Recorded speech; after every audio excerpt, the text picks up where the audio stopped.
Invincibility begins with contemplating the sun. Hey, fanfic family.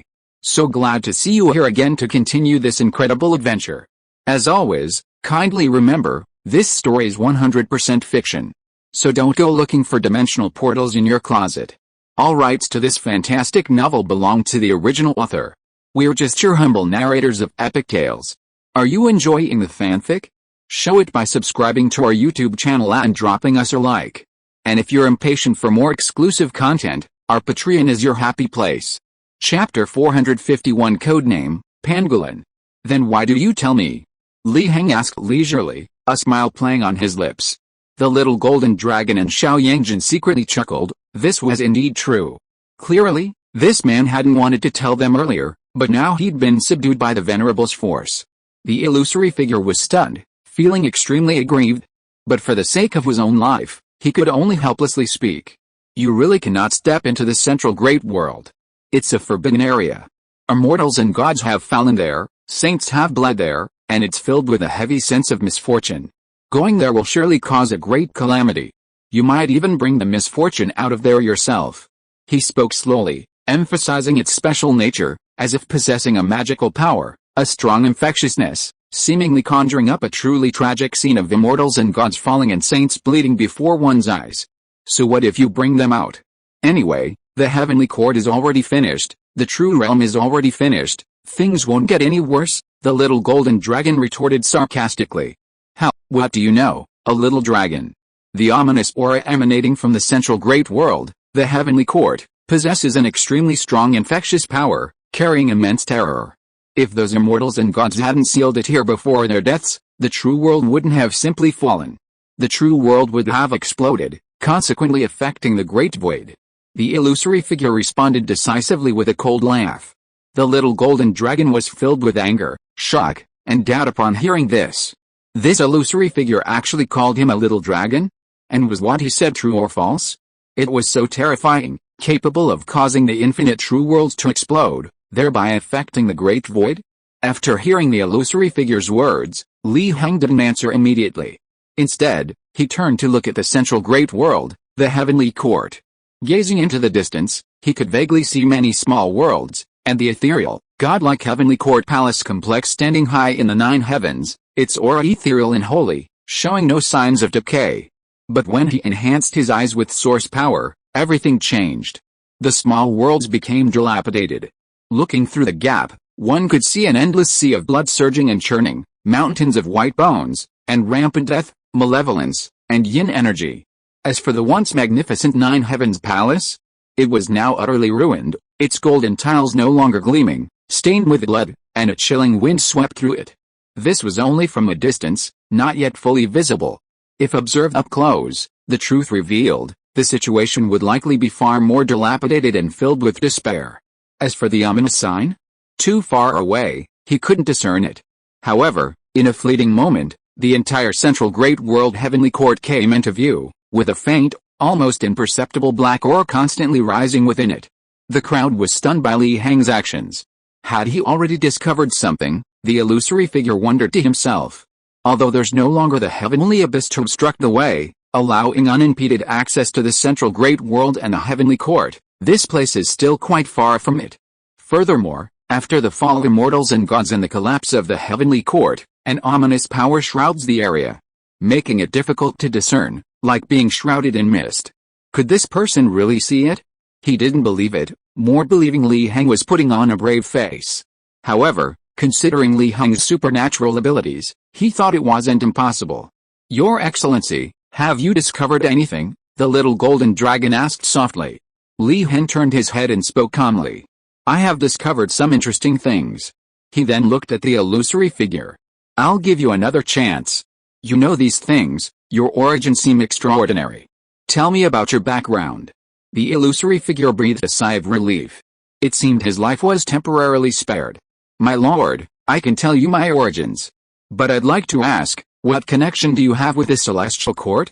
After a moment's hesitation, he changed his form of address to Heng and bowed as he inquired. I am not a member of the celestial court, so please speak freely, Heng said.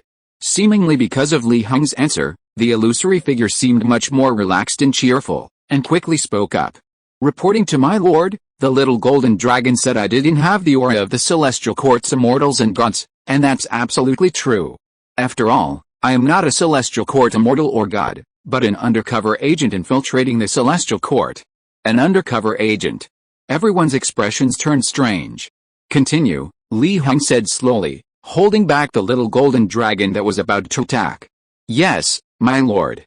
Back in the era of immortals and gods, the celestial court was based in the center, radiating throughout the vast void, and even sent many holy beings to conquer the outer void domains, expanding the celestial court's sphere of influence, annihilating countless races. I was an undercover agent sent by one of those races. Codename, Pangolin. Li Heng's expression also turned strange. This codename seems somewhat incongruous with you. Although your physical body appears powerful, you seem to be a master of the Dao of the soul, don't you? Reporting to you, sir, the pangolin chuckled smugly. The truth is that what is false can be real, and what is real can be false. So what if it doesn't match? Perhaps it can mislead others. My body, covered in black scales, doesn't it resemble a pangolin? It's just that I secretly cultivate the Dao of the soul. Li Heng nodded, no longer dwelling on this point. Since you are a spy for the heavenly court, then after the heavenly court shattered and the immortals and gods perished, why did you remain in this abyss of heaven, even allowing your physical body to reject your consciousness, and why has your consciousness become connected to the abyss of heaven? After a moment of contemplation, Li Heng asked. The illusory figure's expression turned helpless. Back then, the celestial gods of the heavenly court were incredibly powerful. I couldn't actually infiltrate the heavenly court at all, I could only hide temporarily beneath the abyss. But this might not be a bad thing. Because if I had already infiltrated the heavenly court and become one of its celestial gods, I wouldn't have been able to escape the calamity of their fall and would have directly faced the onslaught of the disaster. Then I'd probably be dead by now. Li Heng spoke thoughtfully. So that means your connection with the abyss, and the drastic changes in your physical body, are all due to the onslaught and pollution of the disaster? But here's the question. Since you were an infiltrator sent by another race to the heavenly court, why did your physical body call me a challenger and try to stop us from crossing the abyss? You think we'll attract misfortune and prevent us from crossing the abyss? That's easy to understand, but why was your physical body, with its chaotic intelligence? The illusory figure's expression became somewhat helpless. That's the crux of the matter. The shattering of the heavenly court and the fall of the celestial gods don't mean they'll completely disappear without a trace. So look, a celestial god has arrived. He pointed towards the direction of the central great world. When everyone looked over, they saw some figures walking towards them. Chapter 452. Do you know you're dead? What is that? The little golden dragon exclaimed in disbelief as the figures drew closer. What else could it be but dead people? Of course, you can also consider them not dead. The illusory figure shrugged and replied with a smirk. Ha ha ha, after 10,000 years, I thought there was no hope for the Emperor's path this time, that no one could cross the heavenly abyss. But now it seems we judged too early, and another genius has crossed the heavenly abyss. The figures drew closer, and the leader laughed. Then, the clear images of these figures appeared before Li Heng and the others. The leader was an old man with white hair and beard, accompanied by two boys dressed as children, but both the men carried long swords and had solemn expressions. The old man leaned on a dragon-headed cane and continued forward, finally arriving in front of Li Heng, looking at the group and speaking slowly. All of you geniuses have crossed the heavenly abyss and are qualified to join my central great world, the heavenly court of immortals and gods. I am the one who will guide you geniuses to the heavenly court. Upon hearing this, Xiao Yangjin's expression became somewhat dazed. Although he knew there was something wrong with this scene, and he knew that he had not crossed the heavenly abyss by his own strength.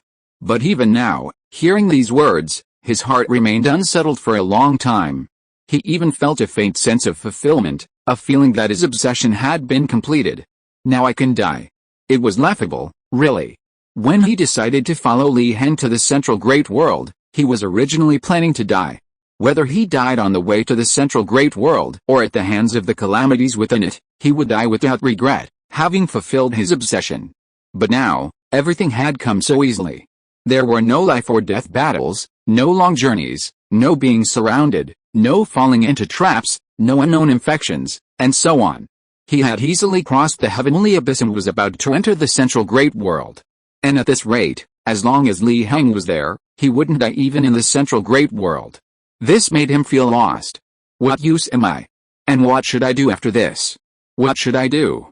When he set off, he never thought of returning alive. He only wanted to fulfill his obsession and die completely, so as not to leave behind this broken, lifeless body, lingering in the world. This resolve, however, was born from the premise that the central great world was extremely dangerous, and that someone of his cultivation level would certainly die there. Now, realizing that staying by Li Heng's side was not dangerous at all, and that he could likely continue to eke out a living, his resolve wavered. The fear between life and death is immense. A wretched life is worse than a good death. That was indeed the case. While Xiao Yangjin was expressing this sentiment, the little golden dragon was utterly horrified, extending its tiny paw and pointing tremblingly at the white-haired old man before it. "Why you're old man Bai." The white-haired old man was taken aback, then smiled. "I am merely a guide. My name is unknown. I didn't expect this dragon prodigy to know my name. May I ask which tribe of the dragon race this prodigy comes from?" The little golden dragon was stunned, speaking in astonishment. "Old man Bai, you don't recognize me?" The old man frowned. "Have we ever crossed paths?" "No recollection." He stared at the little golden dragon, then slowly shook his head. "You forgot? I'm Aozhuan. My father, Jin Hai, the Void Saint, introduced me to you back then. I even plucked one of your beards. Don't you remember?" The little golden dragon replied in astonishment. "Aozhuan? No impression. But the Jin Hai you mentioned, could he be the one I know? But didn't that guy just break through to the 9th tribulation heaven and earth realm? How could he have the title of Void Saint?" "The title of Void Saint is something only a half-step saint can possess," the old man in white replied slowly. The little golden dragon was immediately stunned. His father, Jin Hai, had obtained the title of Void Saint a long time ago, which meant he was a half-step saint, but for some reason, he had never been able to advance to sainthood. How could this old man in white only be a 9th tribulation heaven and earth realm cultivator? Upon careful consideration, he felt a chill run down his spine. He quickly told Li Heng his guess in secret. "Your Excellency, this old man in white used to be a good friend of my father, Jin Hai, and at that time my father was already a half-step saint. But now this old man in white says he wasn't. I suspect this old man in white is the old man in white," Li Heng said thoughtfully. After expressing his guess, the little golden dragon provided Li Heng with another piece of information. "Your Excellency, the reason I was surprised by old man Bai's appearance was because he had already perished in the outer battlefield long ago. He shouldn't be here at all.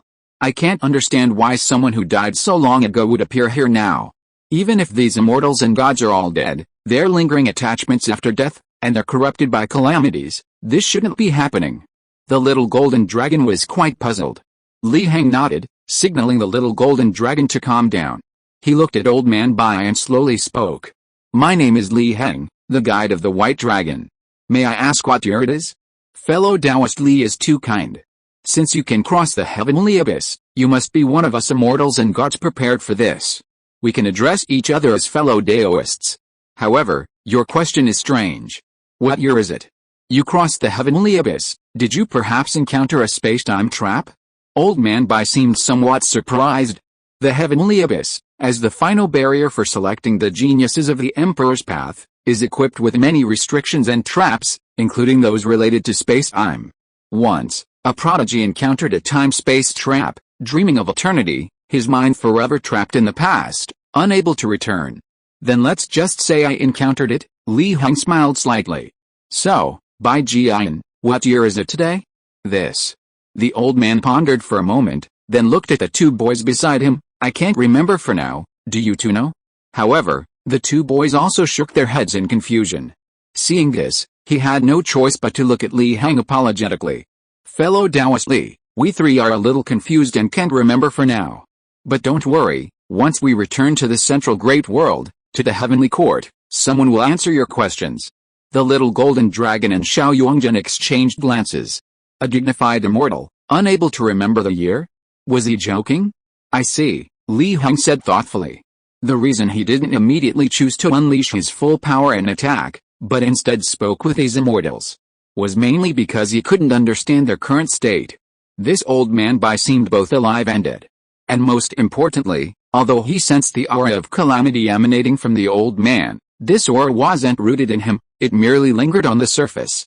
This didn't seem like someone corrupted by calamity, but rather someone who had been in contact with it in the past, or had been in constant contact with it, and had simply acquired its aura.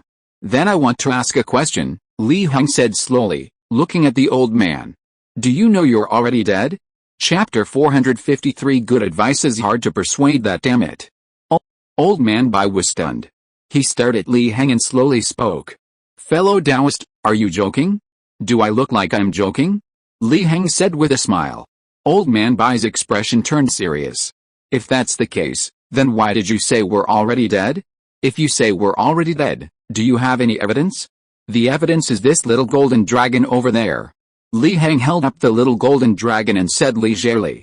Fellow Taoist, are you referring to what he said just now? Old man Bai frowned. Do you actually know that you live in the past? Li Heng smiled and then slowly told the three of them the information the little golden dragon had just told him, getting straight to the point without hiding anything, even if it would cause an unexpected reaction. But now he had the confidence to withstand such an unexpected reaction. You're saying I died long ago on the battlefield outside the domain, and that Kid Jinhai became a void saint long ago? Old man Bai was shocked, and the two boys beside him looked at each other, their faces full of disbelief. This isn't over yet. Now that the heavenly cord is shattered, immortals and gods have fled and perished, and the true realm has fallen, yet you come to guide us knowing nothing of this. What exactly is going on? Li Heng continued with a smile. What? The true realm has fallen, and the heavenly cord is shattered? Old man Bai was even more shocked, his heart filled with turbulent waves. If you don't believe me, then look in the direction of the heavenly court. Li Heng pointed in the direction of the heavenly court. Old man Bai looked in that direction, then fell into confusion again. He slowly said, Fellow Taoist, the heavenly court I see is clearly intact. Are you really trying to fool me? Take another look. Li Heng wasn't surprised and said calmly. Old man Bai looked at Li Heng with suspicion, then observed the heavenly court again, only to find that the scenery of the heavenly court was subtly changing, from its original intact state to becoming fragmented. Finally, it completely turned into a pile of ruins. He was completely stunned. What was going on? Old man Bai's first reaction was that Li Heng had cast an illusion on him. But the next moment he felt it was unlikely. After all, with his cultivation level, unless a deity intervened, who could bewitch him? This.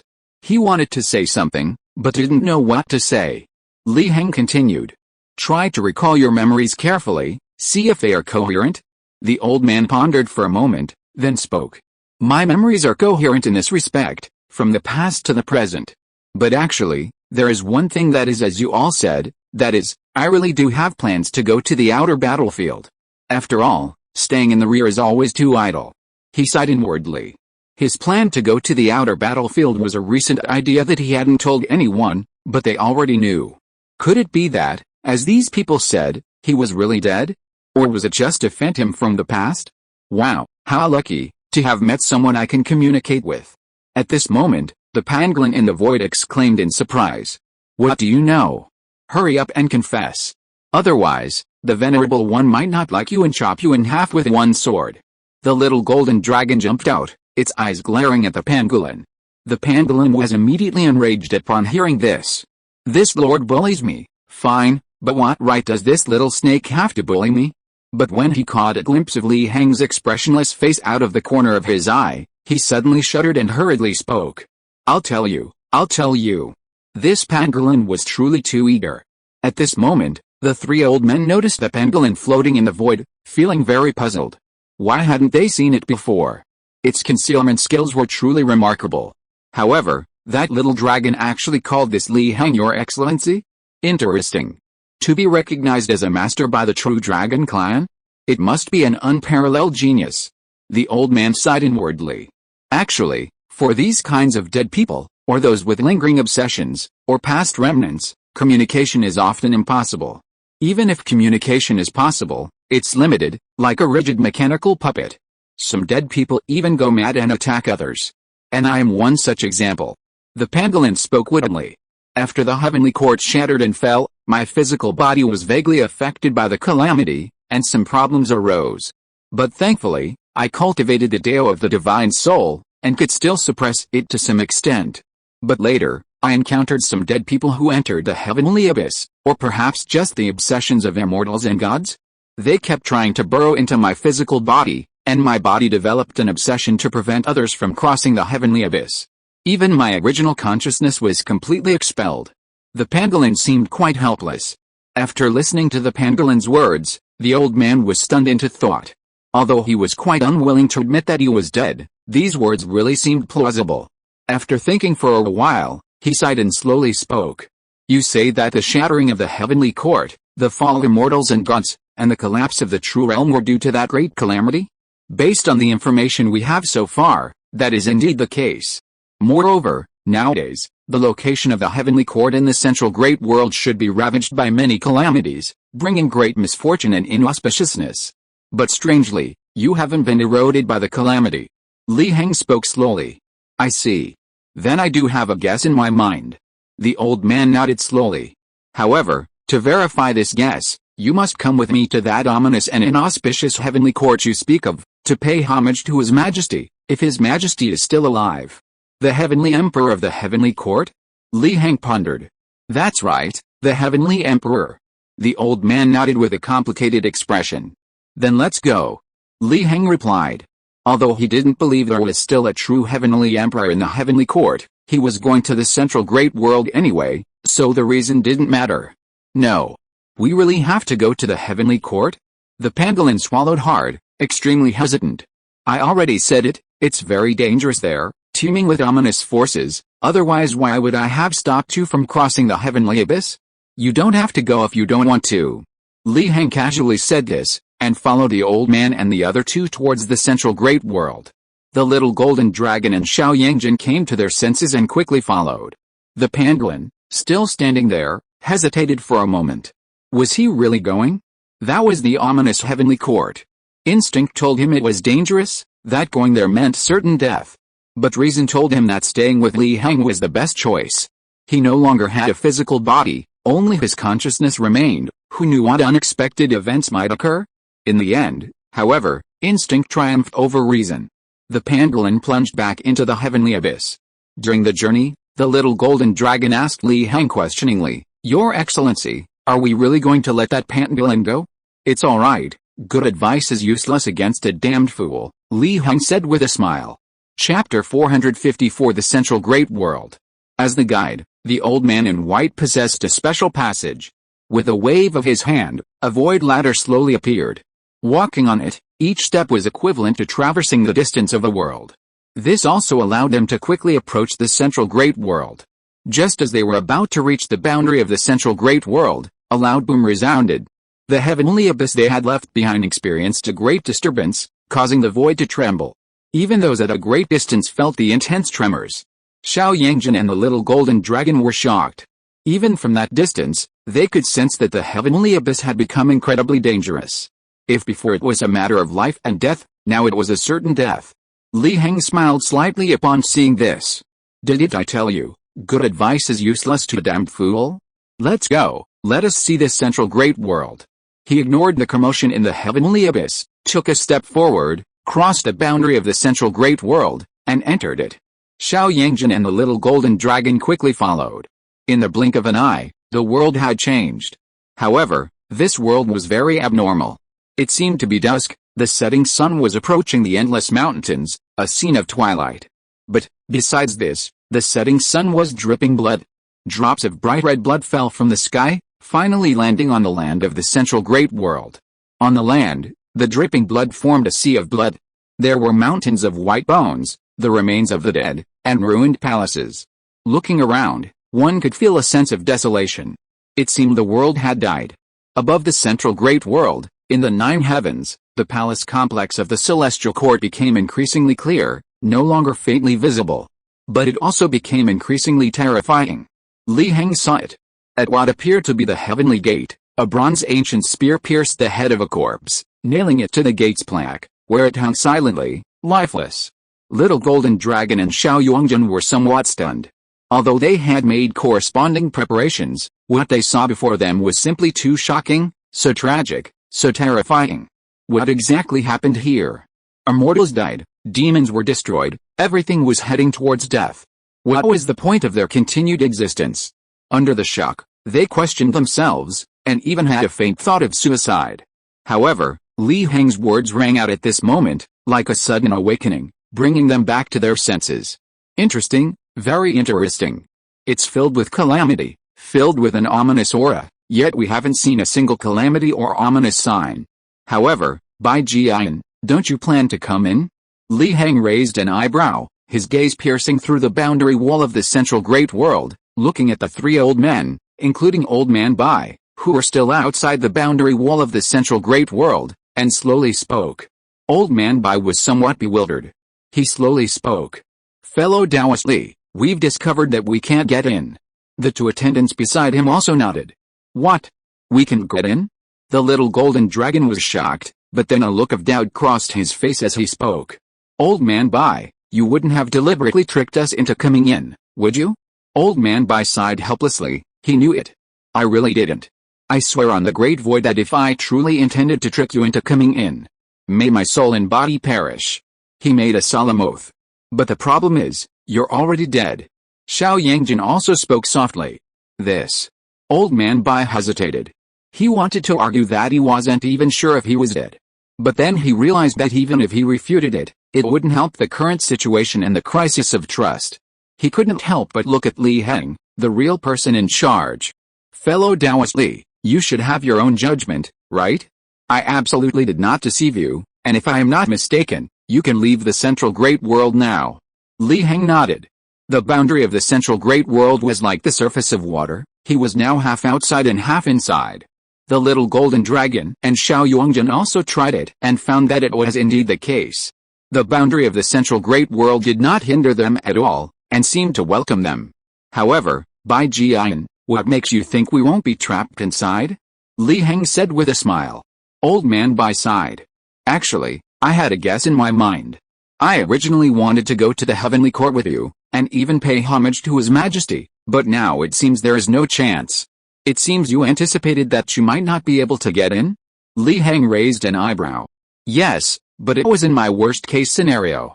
I didn't expect it to actually come true. Old Man Bai's expression was extremely bitter, as if this situation was not what he wanted to see.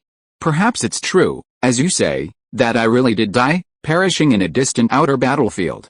But you also know that death has many definitions: physical death, soul death, true spirit death, or even complete annihilation where all traces are erased. And I must have not died completely in some way, and because of some purpose or event, I was used by His Majesty, the Heavenly Emperor you speak of, to do something. For example, being specifically responsible for guiding geniuses, but once you enter the central great world, you are no longer under my jurisdiction as a guide, so I can't enter. Li Heng thought for a while and then spoke. Earthbound spirit? The old man nodded. That name is fitting, matching my situation of being trapped in a certain place, only able to move within a certain range. But why did His Majesty do that? The true realm has fallen and the heavenly court is shattered. What is the point of having a guide? Is it to guide calamities here? The little golden dragon also asked in confusion. You'll have to ask His Majesty about that. That's precisely why I wanted to take you to see him. Don't worry, although I don't know why, I have a feeling that even after such a drastic change, you'll still be able to see His Majesty from within the heavenly court, the old man explained. I see. Then I'd like to ask a question. What scenery do you see when you look at the central great world from the outside? Li Heng asked. Judging from your tone, the situation in the central great world is terrible? The old man frowned. But the next moment he shook his head.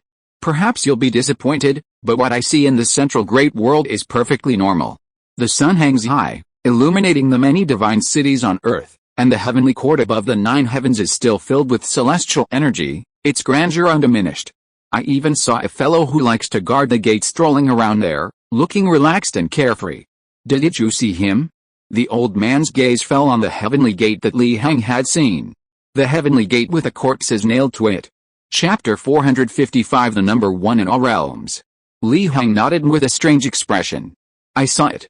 I saw a corpse hanging on the heavenly gate. His tone was eerie. A corpse? Old Man Bai was taken aback, somewhat surprised. He could roughly guess that the scene he and the other two saw would be different from what Li Heng and his group saw, but he didn't expect the difference to be so great. One was a living person, while the other was a corpse. Little Golden Dragon and Xiao Yangjin also looked towards the heavenly gate and saw the corpse nailed to it, and couldn't help but shudder. This scene was too bizarre. Is it possible that someone doesn't want you to see this? Li Heng asked calmly. Old Man Bai nodded. Perhaps, after all, if I really am a bound spirit, only able to guide in specific areas, then letting me know too much and see too much is not a good thing. Obviously, this old man was self-aware. Fellow Taoist Li, it's up to you now. Old Man Bai shook his head and sighed. Guide by speaking too soon. Who said you definitely can't get in? Li Heng smiled slightly. Whether for safety or any other reason, he wouldn't let the old man out of his sight. Fellow Taoist, you have a way? But this kind of method is very likely the work of His Majesty. Can you really break it? The old man shook his head doubtfully. Fellow Taoist, you should abandon this unrealistic idea as soon as possible. I guarantee I have absolutely not harmed you, and I also want to enter the central great world and pay homage to His Majesty in the heavenly court. But if this is His Majesty's doing, and His Majesty doesn't want me to realize or see anything, then no matter how we resist, it will be futile. The two attendants beside him nodded in deep agreement. The little golden dragon also began to have doubts. He always knew that his venerable one was mysterious and unpredictable, extremely powerful, even capable of completely destroying a theoretically indestructible calamity with a non-divine body, truly incredible. But if this matter was arranged by His Majesty, even his venerable one might not be able to break it, right? That's a divine-level method, and not just any divine one. It was the first divine being who reached the pinnacle in their era of immortals and gods, suppressing all heavens, and whose power overlooked all realms, the Heavenly Emperor. Stop talking nonsense. Li Heng wasn't going to waste time. He reached through the barrier of the central great world and pulled the old man in. The two attendants beside him did the same. Fellow Taoist Li, I've already said. The old man wanted to persuade Li Heng not to waste his energy. But the next moment, when he realized he was already inside the central great world, he was completely dumbfounded and swallowed back the words he was about to say. The two attendants beside him were also somewhat confused. They were inside the central great world now? What just happened? Xiao Yangjin and the little golden dragon were dumbfounded. Especially the little golden dragon, his heart was filled with shock and shame. He should have trusted the Venerable One. How could the mere arrangement of the Heavenly Emperor stop the Venerable One? Xiao Yangjin swallowed hard. Although he wasn't a celestial being in the heavenly court before, he had heard of the Supreme Heavenly Emperor's reputation while living in the true realm.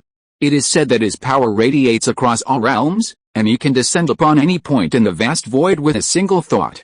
Even the mother river of time and space, which stands above all the ancient heavens, is within his grasp. There are even rumors that this Supreme Heavenly Emperor was the original creator of this true realm, which contains countless worlds and heavens. Such a figure's methods were so easily deciphered by fellow Taoist Li? Isn't that terrifying? He had previously speculated on Li Heng's true cultivation level, and to avoid being wrong or underestimating him, he had tried to place Li Heng at a relatively strong position within the divine realm. But now he realized that he had still underestimated him, his imagination was still too lacking. Could this fellow Taoist Li's strength, his true nature, be as strong as that Heavenly Emperor's? Fellow Taoist Li, how did you do that? At this moment, Old Man Bai finally came to his senses, muttering in shock. He was 90% certain that his inability to enter earlier was the work of His own Majesty, the Heavenly Emperor. But now, he had been easily pulled in by this fellow Taoist Li Heng. What did this mean? Did it mean that Li Heng's methods could disregard His Majesty's methods? But that was too absurd. What kind of person was His Majesty? The number one in all the heavens. Otherwise, he wouldn't have been able to subdue so many holy beings and venerable ones, and be honored as emperor. But now, His Majesty's methods had been broken? Could it be that Li Heng's cultivation had surpassed His Majesty's? That was impossible.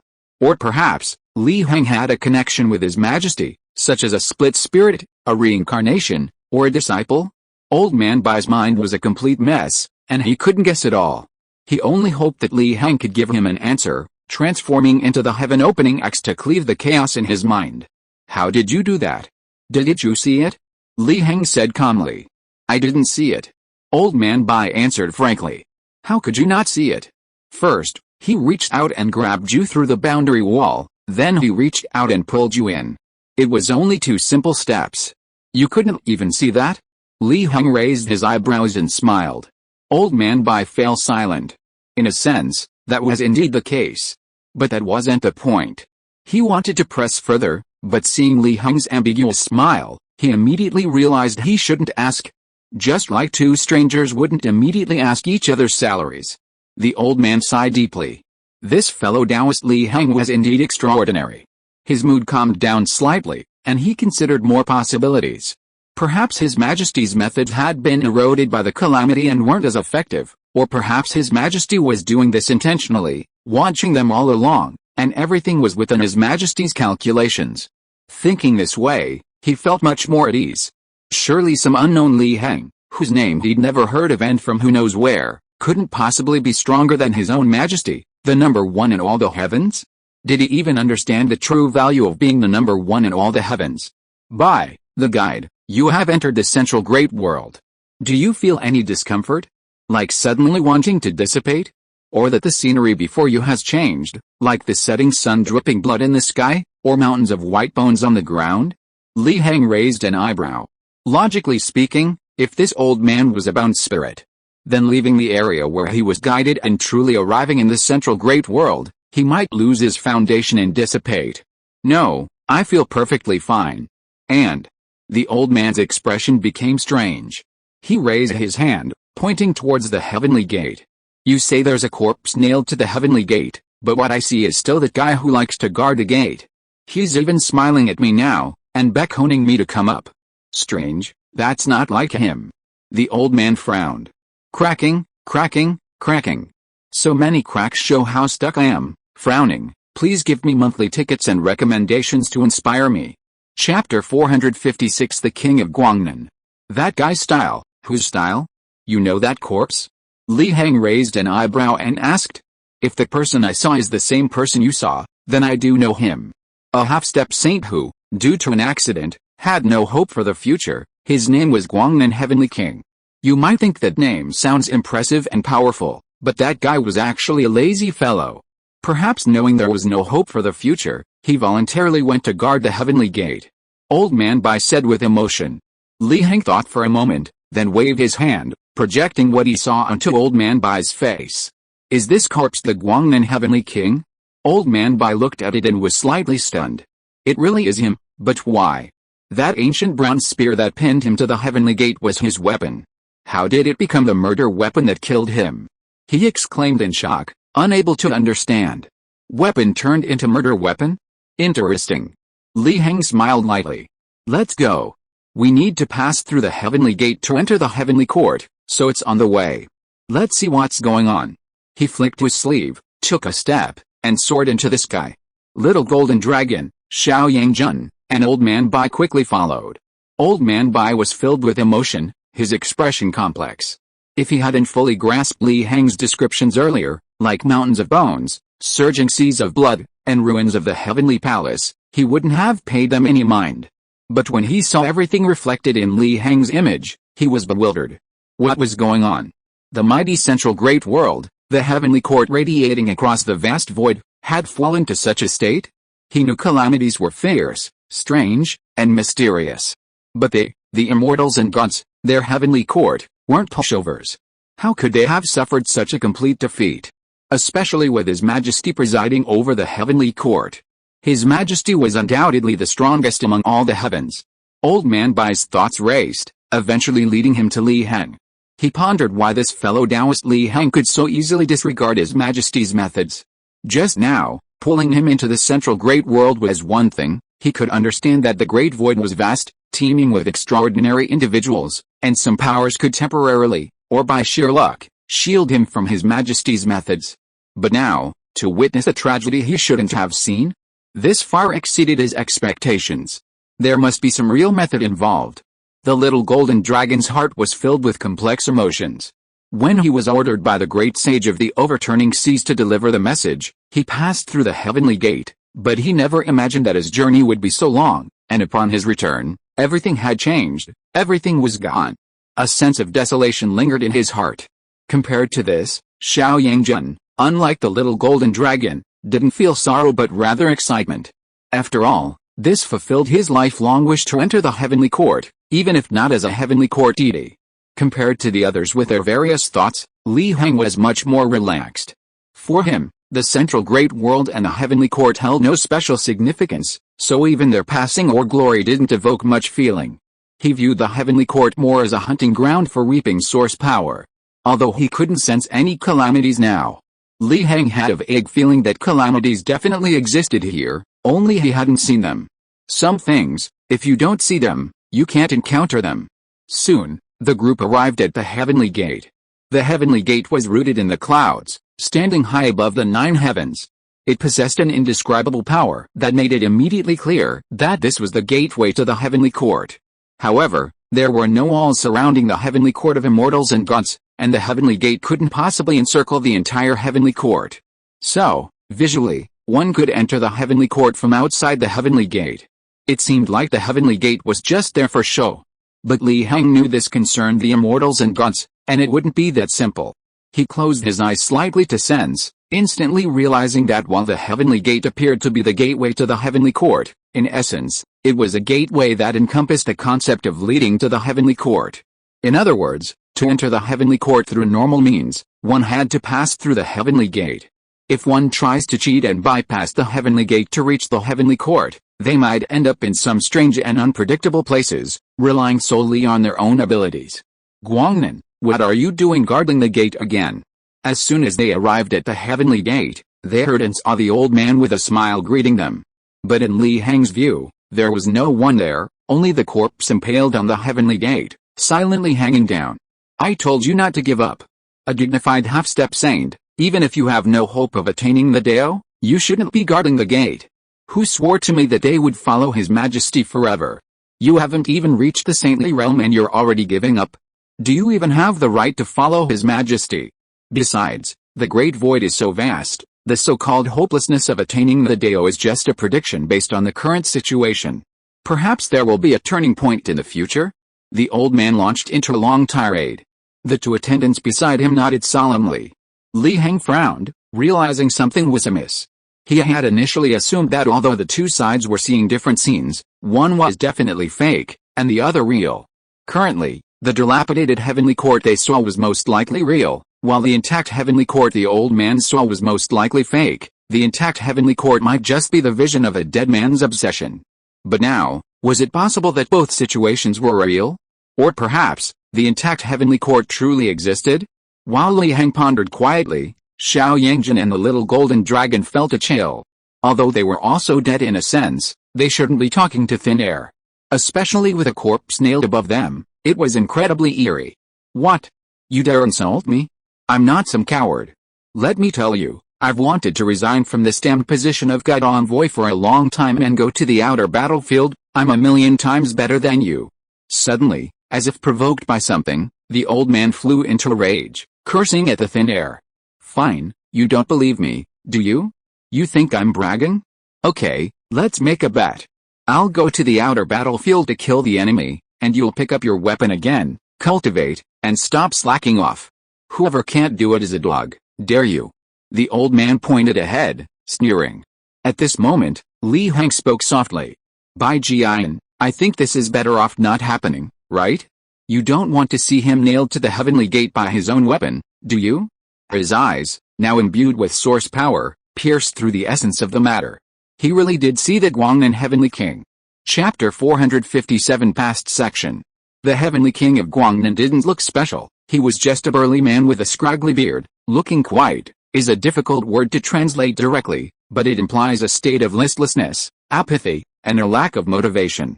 He stared at the old man in white with a defeated expression and slowly spoke. I say, old man, do you really want to go to the outer realms to die? Hell, I'm just asking if you dare. The old man in white sneered. Then, the next moment, he realized something was wrong and turned to look at Li Heng beside him, showing a somewhat surprised expression. Fellow Taoist Li, can you also see that guy now? The old man in white's words puzzled the Heavenly King of Guangnan. You old man have really lost your mind, suddenly coming to me to make a bet, going to the outer realms to die, and now you're even talking to thin air. I suggest you go to the plague department and get your illness checked. Those guys in the plague department are good at poisoning, but they're also good at treating illnesses. The heavenly king of Guangnan suggested very seriously. Although this old man was quite annoying, he was still an old friend, and he wanted to avoid trouble if possible. Bullshit. I'm not sick. The old man in white cursed back immediately. Li Heng nodded. I did see it. It took me a little effort. What he saw now was no longer the ruins of the heavenly court and the corpses nailed to the heavenly gate as before. This was the complete heavenly court, a majestic palace standing high above the clouds of the 9 heavens. The ethereal immortal energy emanated, and the laws were manifest. It truly deserved to be called the 9 heavens immortal saint realm. At the same time, he also discerned a trace of its essence. Although the heavenly court he saw was complete and flawless, a true saintly realm, there was a sense of disharmony within it, a lack of soul. Or rather, a lack of fluidity, a stillness. Beautiful as it was, it seemed as if it would never change. Combining this with his previous guesses, an answer slowly appeared in Li Heng's mind. Perhaps this was it. This complete heavenly court was not an illusion, it truly existed. However, the completeness of the heavenly court did not mean that this was the true heavenly court, or rather, it was only a part of the heavenly court. This part was not in space, but in time. It was a cross-section of the true heavenly court's past. The true heavenly court had shattered, that was beyond doubt. However, someone used great supernatural powers to intercept a segment of the true heavenly court's past and then hide it. This explains why Old Man Bai's memories are stuck in the past. But the past is the past. The shattering of the heavenly court and the flight of the immortals and gods are a foregone conclusion. This outcome, under the influence of numerous calamities, has become a final fact, and even reversing time would not change it in the slightest. So what's the point of keeping the past? What does the person who intercepted this segment of the heavenly court's past want to do? Li Heng pondered quietly, an intrigued expression on his face. At this moment, Old Man Bai heard Li Heng's words and was shocked. What does it mean to say it only took a little effort? The different scenes seen by both sides are clearly the work of their own emperor. And this Li Heng, with just a little effort, can break through emperor's methods and see the same scene as him? Isn't this too outrageous? At the very least, it should take using all his skills. That's the most powerful method in all the heavens, the emperor's. At this moment, Old Man Bai didn't realize that his bottom line was getting lower and lower. From emperor's methods being unbreakable, to emperor's methods being potentially breakable, and now to using all his skills. You old man, you must be crazy. At this moment, the heavenly king of Guangnan stared intently at the old man and retorted, showing no respect for elders whatsoever. This guy deserves to be nailed to the heavenly gate. The old man was furious upon hearing this and cursed angrily. The heavenly king of Guangnan laughed at this moment. You old man, what nonsense are you talking about? I am at least a half-step saint, who can nail me? Could it be those holy venerables? What a joke, nailed to the heavenly gate. Within the heavenly gate, I am invincible, I fear not even saints. Unless I nail myself. The big man curled his lip, full of disdain. No, you might really nail yourself. Li Heng spoke up with a smile at this moment. Bullshit, how could I? The heavenly king of Guangnan was about to respond without thinking. Although he was lazy and slacking off, he understood one principle: it's better to live a miserable life than to die. For him, the best thing was to reach the end of the great void, so how could he possibly nail himself to death and commit suicide? But, the next moment he was stunned. Because suddenly, a person appeared before him. You, who are you? Why are you here? He suddenly snapped out of his daze, revealing wariness and hostility, and looked at Li Heng, who was smiling, before speaking solemnly.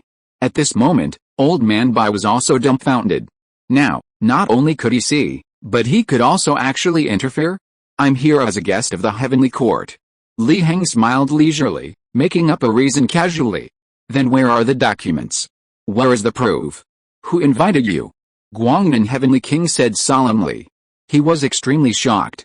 Although he wasn't a professional gatekeeper, he was still a half-step saint, and it wasn't a problem for him to see through the vast world. But he hadn't expected this person's appearance at all, and it startled him. With this person's unpredictable methods, killing him would be easy. Moreover, this person didn't have the aura of the heavenly court's immortals or gods, so he was clearly not one of their heavenly court's people, and he didn't know whether he was friend or foe. So, to be on the safe side, he wanted to send a message to notify the various departments of the heavenly court. But the next moment, he was shocked to find that the message couldn't be sent. Or rather, The message couldn't leave the heavenly gate and was blocked. Could this person be an enemy, not a friend? Has he severed the heavenly gate from the outside world? At this moment, he was no longer just shocked, but filled with immense anger. Who dared to be such a brazen madman?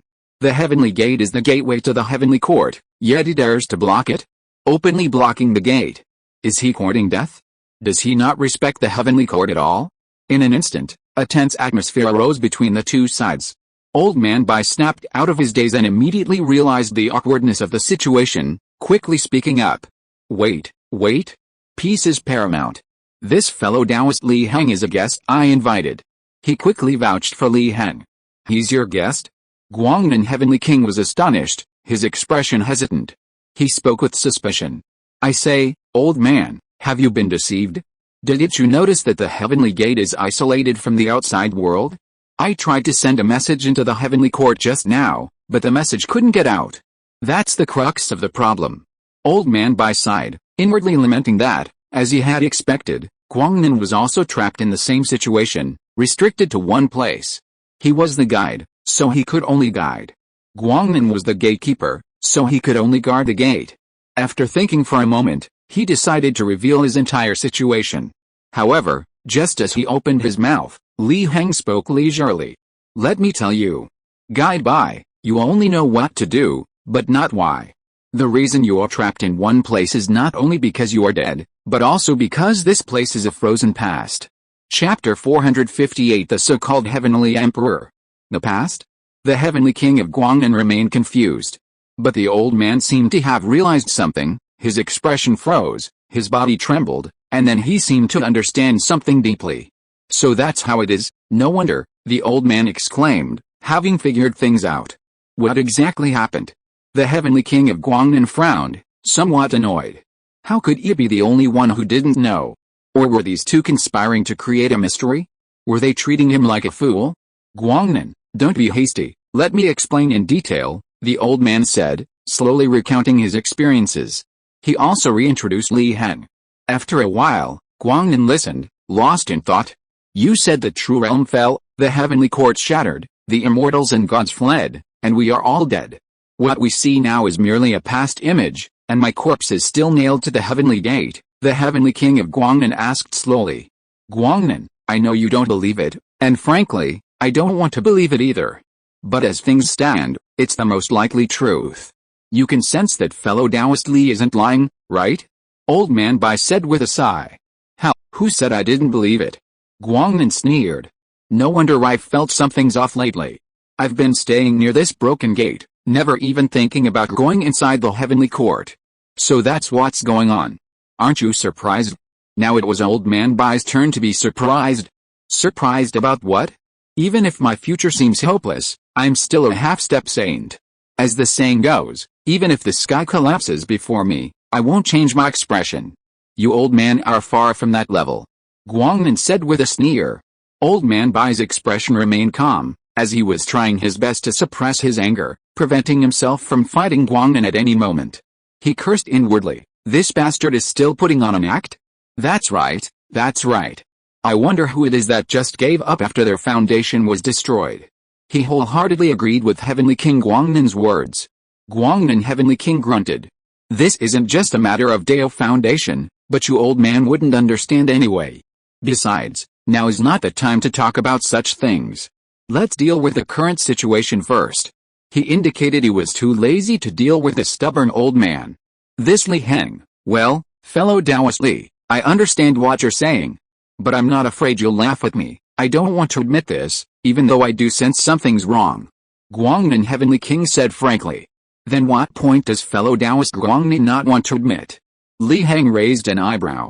I know I'm dead, but I won't admit I'm dead. He uttered a highly contradictory statement. Fellow Taoist Li Heng, you should also know that for someone like me at the half-step divine realm, it's very difficult to truly die. As long as I don't admit I'm dead, and I keep thinking about it, there will be a response, and one day I can return again. The defeated immortal you speak of will also return again. Li Heng seemed thoughtful upon hearing this. This sentence sounded familiar. Su Xian at the Heavenly Sword Sect seemed to have said something similar to him before. If you keep thinking about it, there will be a response. But perhaps this is the characteristic of cultivators of the eternal path? As long as they don't acknowledge their own death, they won't truly die. They will one day return. Even if that possibility is less than 1 in a billion. HMPH, that sounds nice. But since ancient times, no immortal or god who has truly died has ever successfully returned. Eternity is all a lie. Old Man Bai curled his lip, pouring cold water on the idea. The heavenly king of Guangnan wasn't angered by this. He calmly said, Old Man Bai, this is why you can't advance any further. You don't believe in eternity, so naturally you can't truly live forever and advance to sainthood. Hell, the void is endless. Who says there's only one path? I don't believe only this rigid path is viable. Old Man Bai was equally dismissive. Li Heng was somewhat surprised. This Old Man Bai was truly unconventional. Currently, it seems that the immortals and gods of the heavenly court all follow the eternal path, but this Old Man Bai doesn't believe in eternity? Could he be walking a different path? He sensed the old man's aura and noticed that while the aura of eternity wasn't pure, it wasn't mixed with the aura of other paths, like the infinitely vast aura of a black hole spirit.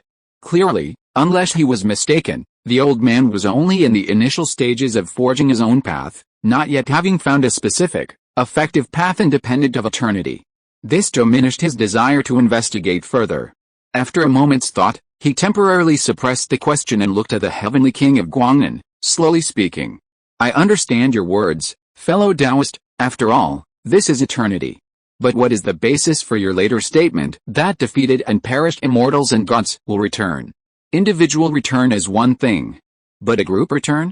Especially a group of immortals and gods crushed head-on by various calamities? Playing around is one thing, but don't joke about calamities. When you want to return, the calamities are watching. Basis, confidence? The heavenly king of Guangnan laughed, looking at the old man beside him. You old man, didn't you tell him? Even if I told him, he might not believe me. Old Man Bai curled his lip. This person's methods were so powerful that he could even interfere with their own emperor's arrangements. He might not necessarily have much respect for their emperor. Upon hearing this, King Guangnan seemed thoughtful. Since that's the case, then I'll tell you, fellow Taoist. The basis for this confidence comes from our emperor, the heavenly emperor of the celestial court. He can definitely lead us back. For example, this part of the past is very likely something His Majesty extracted. Although I don't understand the calculations involved, it must contain profound meaning. Hearing such a confident tone, Li Heng raised an eyebrow slightly.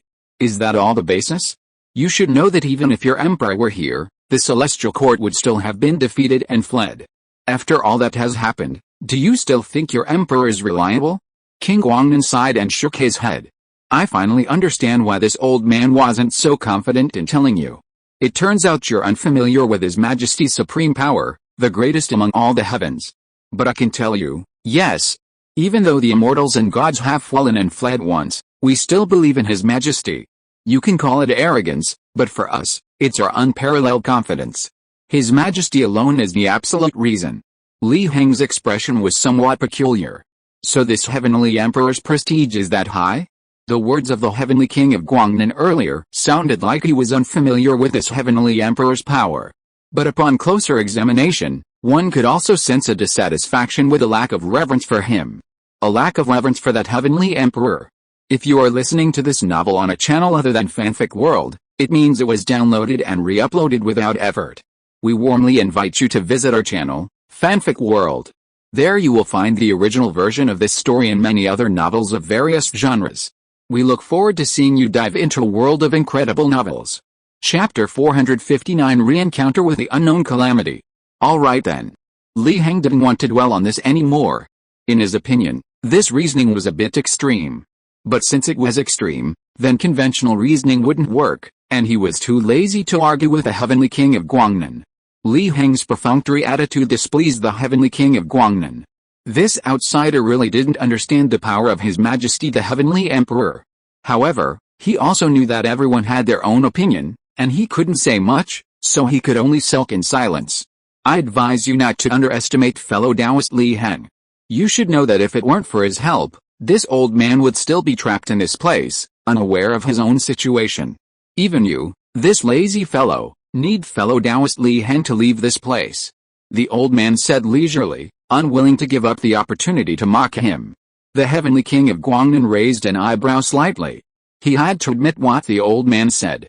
If all of this was His Majesty's arrangement, then with his power, he simply couldn't break through it. But, could this Li Heng really break through His Majesty's arrangement? Although this old man said he could really break through, he hadn't seen it with his own eyes and still had some doubts. It's not like I have to go out. If this is His Majesty's plan, to trap us all in one place, then you, old man, running away from your own place is actually disrupting His Majesty's plan. What should your punishment be? The Heavenly King of Guangnan sneered. Nonsense. Do you think I'm easily intimidated? His Majesty is so great, everything is within his calculations. How do you know that my running away from my own place isn't also part of the plan? Are you trying to deny His Majesty's abilities? The old man puffed up his beard and glared. The Heavenly King of Guangnan's tone faltered, realizing something was wrong. He hadn't thought things through before and had been outmaneuvered by the old man. If he dared to refute him now, it would be considered questioning His Majesty's abilities. HMPH, forget it, I won't argue with you. He turned his head away, indicating his disdain for debate. After thinking for a moment, his expression softened, and he looked at Li Heng. Fellow Taoist Li, you just said I'm dead, and my body is still nailed to the heavenly gate by my weapon? Li Heng nodded. That's true, is there a problem? Of course there is a problem. Guangnan Heavenly King shook his head. Although my future is hopeless, I will not commit suicide. Moreover, I can enhance my power within the heavenly gate's range. Even if the holy enemy attacks, I can fight back and will defend the heavenly gate to the death. But now, I am nailed to the heavenly gate by my own weapon? This situation should not have occurred, because that ancient bronze spear is my natal weapon and cannot harm me at all. Unless I am no longer myself. Li Heng seemed to understand. So that's how it is? Fellow Taoist Li, since you have the ability to peer in this past, can you let me see that corpse? I want to see what kind of thing it is. Guangnan Heavenly King asked.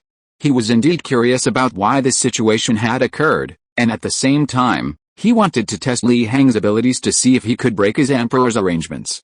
After all, seeing is believing. What's so difficult about that? The relationship between this past of the heavenly court and Li Heng's present is like that between a person and their shadow. In a sense, they are very close. As long as the key is found, one can freely travel between the two. He then waved his hand, and the surrounding scenery began to change. The once magnificent heavenly gate became dilapidated, stained with dark red blood, and the figure of the Heavenly King of Guangnan appeared at this point in time. The little golden dragon and Xiao Yongjun were startled. Just now, Li Heng, like the old man in white, was talking to thin air, which was one thing. Now, a burly man suddenly appeared in front of them. What was going on? Wait, you're the Heavenly King of Guangnan. But aren't you up there? The little golden dragon saw the burly man's appearance clearly and exclaimed in astonishment. Then, it pointed its dragon claw at the corpse nailed to the heavenly gate, somewhat puzzled. His Majesty even brought the Heavenly King of Guangnan back to life? The Heavenly King of Guangnan looked up at the corpse on the heavenly gate and nodded thoughtfully. He really didn't lie to me. It really is my corpse. I was actually nailed to the heavenly gate? What do you think now? The old man in white chuckled. What do I think? Of course, it depends on why. The Heavenly King of Guangnan sneered and secretly formed a magic seal. Breaking through illusions, penetrating the origin, go. He conjured a golden rune, radiating an enigmatic aura, seemingly capable of discerning all truths, and imprinted it onto the corpse. The rune entered the body, instantly gleaming with golden light. Under the intense light, an image appeared before them. The first thing seen in the image was the solitary heavenly gate. The Heavenly King of Guangnan, wounded and panting, sat half reclined beneath the heavenly gate, gazing at the endless, surging darkness beyond. The heavenly gate shone with a golden light, attempting to dispel the darkness. But the darkness continued its steady advance, slowly drifting towards the heavenly gate. The Heavenly King of Guangnan sighed, a bronze ancient spear appearing in his hand. Using the spear as a weapon, he stood up, brandishing his weapon, stirring the heavens and earth, capable of shattering the universe, and charging towards the darkness. Then, the endless darkness engulfed the heavenly gate. The image ended there. Everyone fell silent after watching. Soon, the old man spoke first, sighing.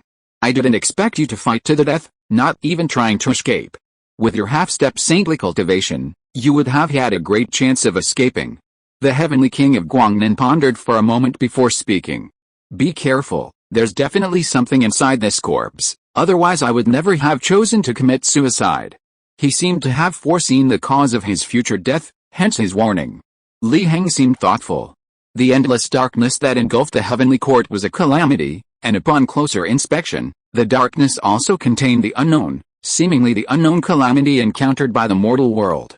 However, the unknown calamity encountered by the heavenly court's immortals and gods was hundreds of millions stronger than that of the mortal world. Suddenly, a strange change occurred. The corpse nailed to the heavenly gate slowly opened its eyes, its black and white eyes, somewhat turbid, darting around. Then it raised its hand, pulled out the spear that had nailed it, and unleashed its aura. Wisps of black energy swirled around the corpse, every inch of its skin writhing and concave. Looking incredibly dangerous and eerie. Not good, run. Guangnan Heavenly King's expression changed drastically, then he roared angrily, unleashing his power and preparing for battle. That thing has completely taken over my body, even devouring all my Dao fruit. Its strength has surpassed that of an ordinary half-step saint, it's invincible. Those who crossed the heavenly gate, kill. Although the corpse had pulled out its spear, it didn't fall to the ground. Instead, it stood in midair, holding the spear, staring intently at the crowd below the heavenly gate, its voice hoarse. Guangnan Heavenly King's expression was grim. This thing that had taken over his body was still pretending, wasn't it? If others weren't on guard, they would think it was his obsession resurfacing. Go quickly, I'll hold him off. Seeing that everyone was still standing there, not moving, Guangnan Heavenly King was somewhat annoyed and urged them anxiously again. Why didn't these people have any sense of danger? Li Heng's expression was subtle upon hearing this. He glanced at the corpse, then made a sword shape with his fingers and slashed downwards. An invisible sharpness instantly passed by, and the corpse's head fell to the ground, rolling to his feet.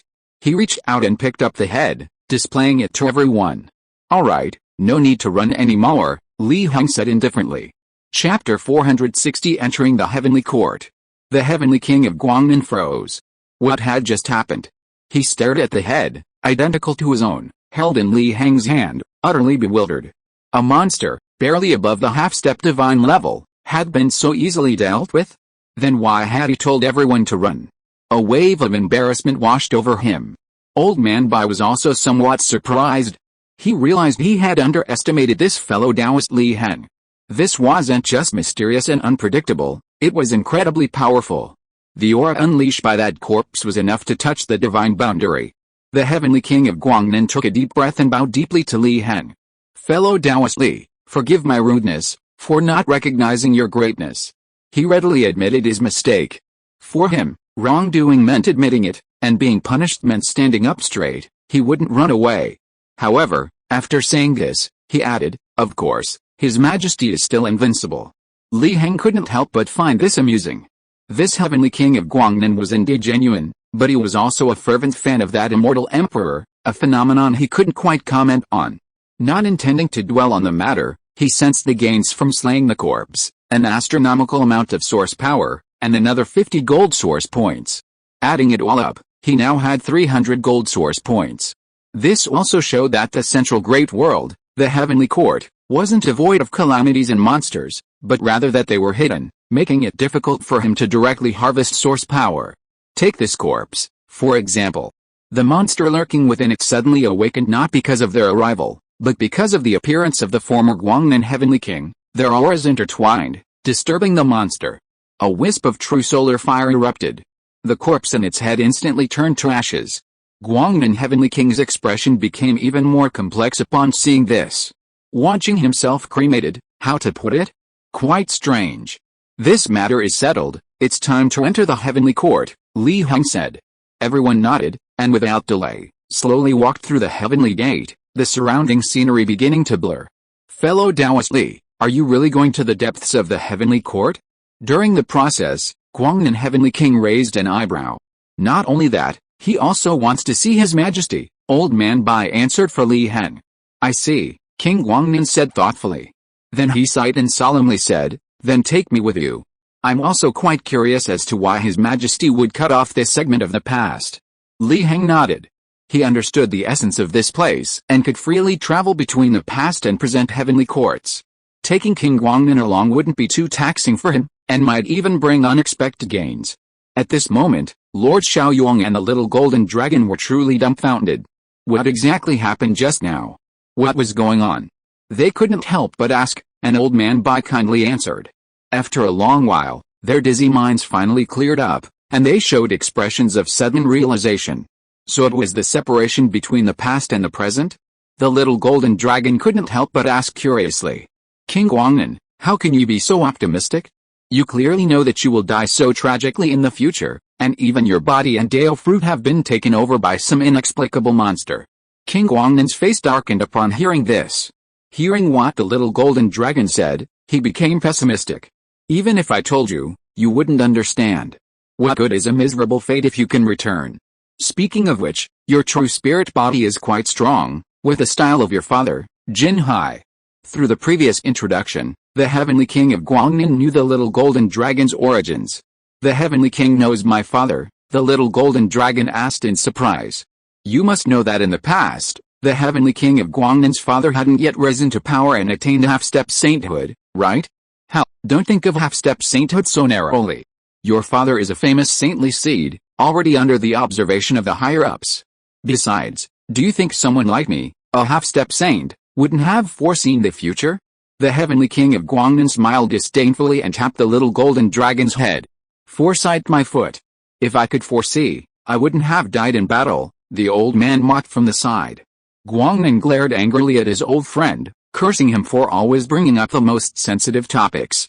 He could tolerate their usual banter, but now he was being exposed for trying to impress a junior? What do you know, old man? Those calamities have mysterious origins. They didn't exist in the original ancient history, they're nowhere to be found in the mother river of time and space, the Great Void. But they suddenly appeared. Who could have predicted it, he argued. At this moment, Li Heng joined the discussion. I once heard someone say that the Great Void calamities were endless, so how come they don't exist in the Great Void now? Li Heng recalled Zhuan Yang's words and asked in surprise. The Great Void does indeed have endless calamities, otherwise where would the tribulations experienced by those at the creation realm come from? Therefore, this calamity is not the same as the calamity, fellow Taoist Li should understand. Guangnan Heavenly King frowned as he answered. I've heard that the Great Void is like a river, divided into upper, middle, and lower sections. If a realm is located downstream, it will encounter more calamities and strange and wondrous things. Is this true? Li Heng continued to inquire. The void is like a river. This is indeed one of the speculations of many immortals and gods. Let me guess, did that person tell you that this section might originate from the very end of the river's lower reaches? Li Heng nodded upon hearing this. The Heavenly King of Guangnan sighed. It seems the person who told you these speculations is no ordinary person. He is also from your heavenly court, named Zhuan Yang. Li Heng answered frankly. The old man Bai and the Heavenly King of Guangnan were greatly surprised upon hearing this, their expressions showing ripples, but they quickly calmed down and asked in astonishment. It was him. No wonder. That guy is a top-tier half-step saint. How is he now? Is he dead? You know, the higher the cultivation level, the easier it is to attract calamities. The Heavenly King of Guangnan said happily. Li Heng's expression was strange. Was this really something to be happy about? Or was there some grudge between the two? After thinking for a moment, he spoke frankly. The situation isn't good.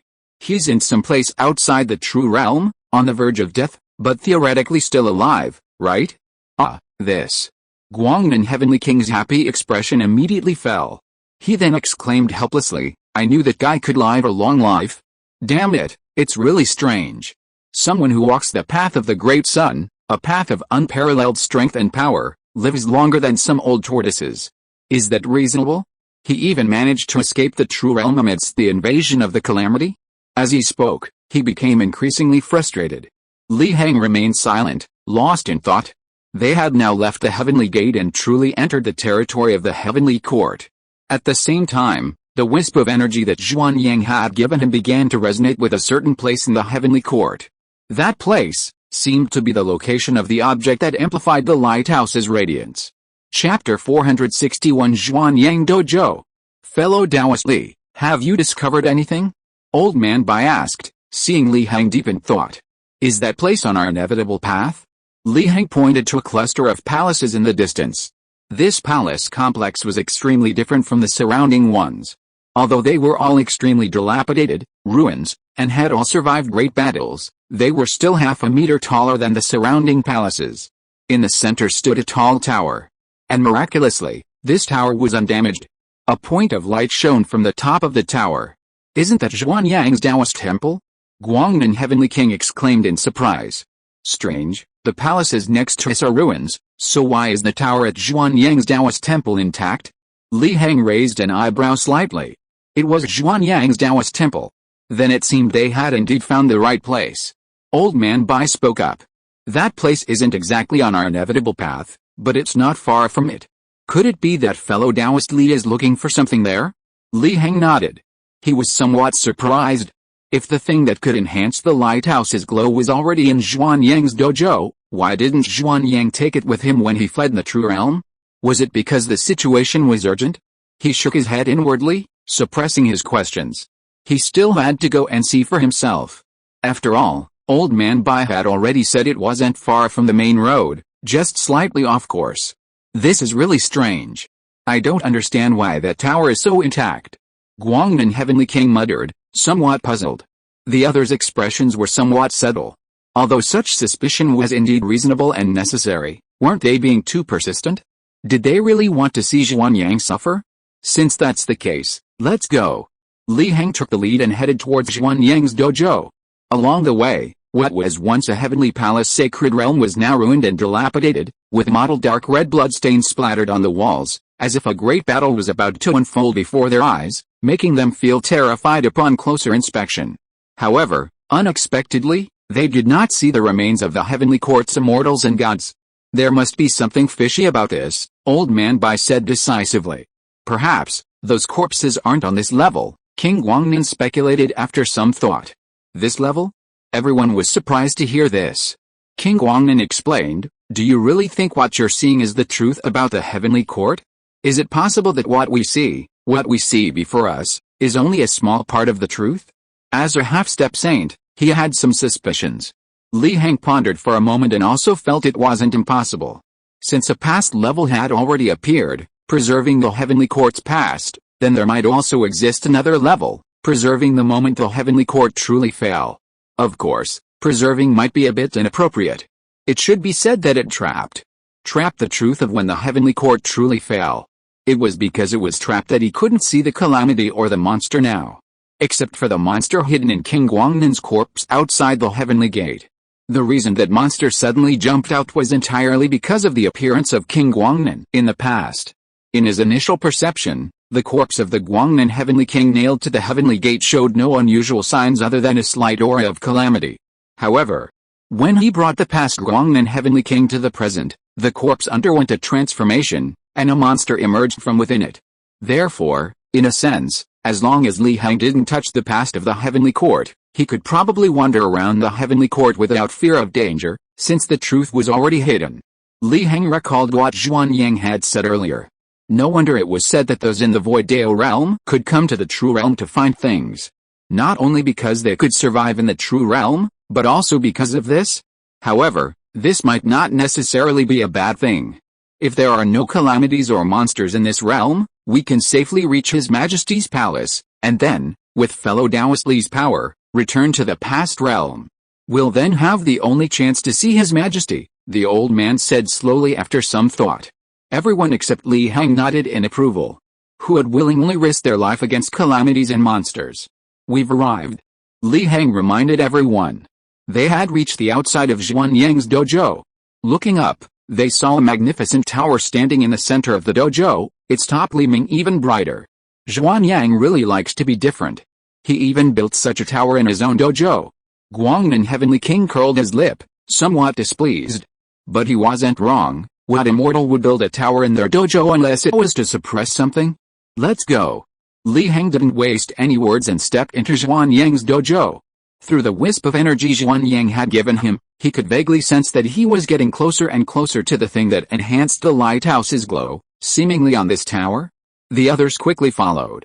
The moment they entered the dojo, it felt like they had passed through a layer of water, as if they had entered a different world in a single step. However, Upon closer inspection, Li Heng found nothing special. The dojo was just as dilapidated. Only the tower still stood tall. But suddenly, a cry for help rang out. Help me, is anyone there? Help me. Li Heng frowned upon hearing this and stopped in his tracks. The others followed, also hearing the cry for help. They looked at Li Heng with suspicion and uncertainty. Something is calling for help, Li Heng said calmly. They couldn't tell if it was a person or a ghost, so they could only refer to it as something. Strange, are there any living beings here? Old Man Bai frowned, though he wasn't alive either. It's strange, I vaguely feel that the cry for help sounds familiar, like someone I know, Guangnan Heavenly King said, puzzled. Li Heng nodded. I also feel it sounds familiar. But tearing it down here isn't a solution. The source of the sound is probably under that tower. Let's go check it out. He wasn't afraid of any accidents. He was truly afraid. He hadn't come to the true realm for a long time. As the group approached the tower, the cries for help rang out one after another, becoming clearer and clearer, even conveying the despair of the person calling for help. Is anyone there? Please save me. I'm dying, I don't want to die, please save me. Finally, the crowd found the source of the voice. A head was protruding from beneath the tower, like a creature trapped under a mountain, crying out for help. But when they saw the head clearly, the Heavenly King of Guangnan was the first to freeze, exclaiming in shock, how could it be you, Zhuanyang? Chapter 462 The True and False Zhuanyang. It's me, Zhuanyang. Save me. Zhuanyang, trapped beneath the tower, saw Li Heng and his group appear and his eyes lit up with joy. He cried out loudly. Wait, how could Zhuanyang be here? And trapped beneath this tower? Guangnan Heavenly King frowned, extremely wary. Although he sensed that this Zhuanyang's aura was identical to the Zhuanyang he knew, the same person, how could Zhuanyang be here? According to Li Heng, wasn't Zhuanyang outside the true realm? Could this be the Zhuanyang of the past, like us? Old Man Bai speculated. Guangnan remained silent, he felt it wasn't that simple. Li Heng and his group watched, but Zhuanyang, trapped beneath the tower, couldn't wait any longer and urged them on. Guangnan, what are you waiting for? Hurry up and save me. Although we do have some grudges, you wouldn't bear to see your colleague suppressed here, would you? These words only deepened the curiosity of Li Heng and his group. They had just been wondering if this Zhuanyang was an imposter. But now that possibility has greatly decreased. After all, Zhuanyang knows about the grudge between Guangnan and Zhuanyang. If you want us to rescue you, then you have to tell us what exactly happened here, and why you were suppressed under the tower, said Guangnan Heavenly King. Zhuanyang was stunned upon hearing this, and then spoke. Don't you believe me? I am the real Zhuanyang. I even knocked Guangnan unconscious and took his precious wine gourd. You can ask Guangnan. Everyone was stunned and couldn't help but look up at Guangnan Heavenly King. At this moment, the veins on Guangnan Heavenly King's forehead were bulging, and a tangible anger was manifesting, as if it could burn the entire world. His body began to tremble uncontrollably. Good, so it's you. Now L. Guangnan Heavenly King rolled up his sleeves, about to stride forward and deal with this damned Zhuanyang. Seeing that things were not going well, Old Man Bai quickly grabbed him with all his might, swallowing back the harsh words he was about to say. At the same time, he hurriedly spoke up, trying to persuade him. Wait, calm down, there are still many questions. Guangnan, the bigger picture is important, don't get so agitated. Finally, King Guangnan calmed down, his anger subsided, but he still glared at Zhuanyang with hatred and said nothing more. Zhuanyang, who was suppressed under the tower, was smug. See, I told you, I am the real Zhuanyang. Everyone was speechless. If you keep talking like this, rubbing salt in Guangnan's wounds, then even if you say it's true, it won't matter, and Guangnan might really beat you to death. Alright, even if you are the real Zhuanyang, I still want to ask, why are you suppressed under the tower? Did you escape from the true realm when the heavenly court was shattered? Old Man Bai still asked with doubt. Zhuanyang was silent for a while, then slowly spoke.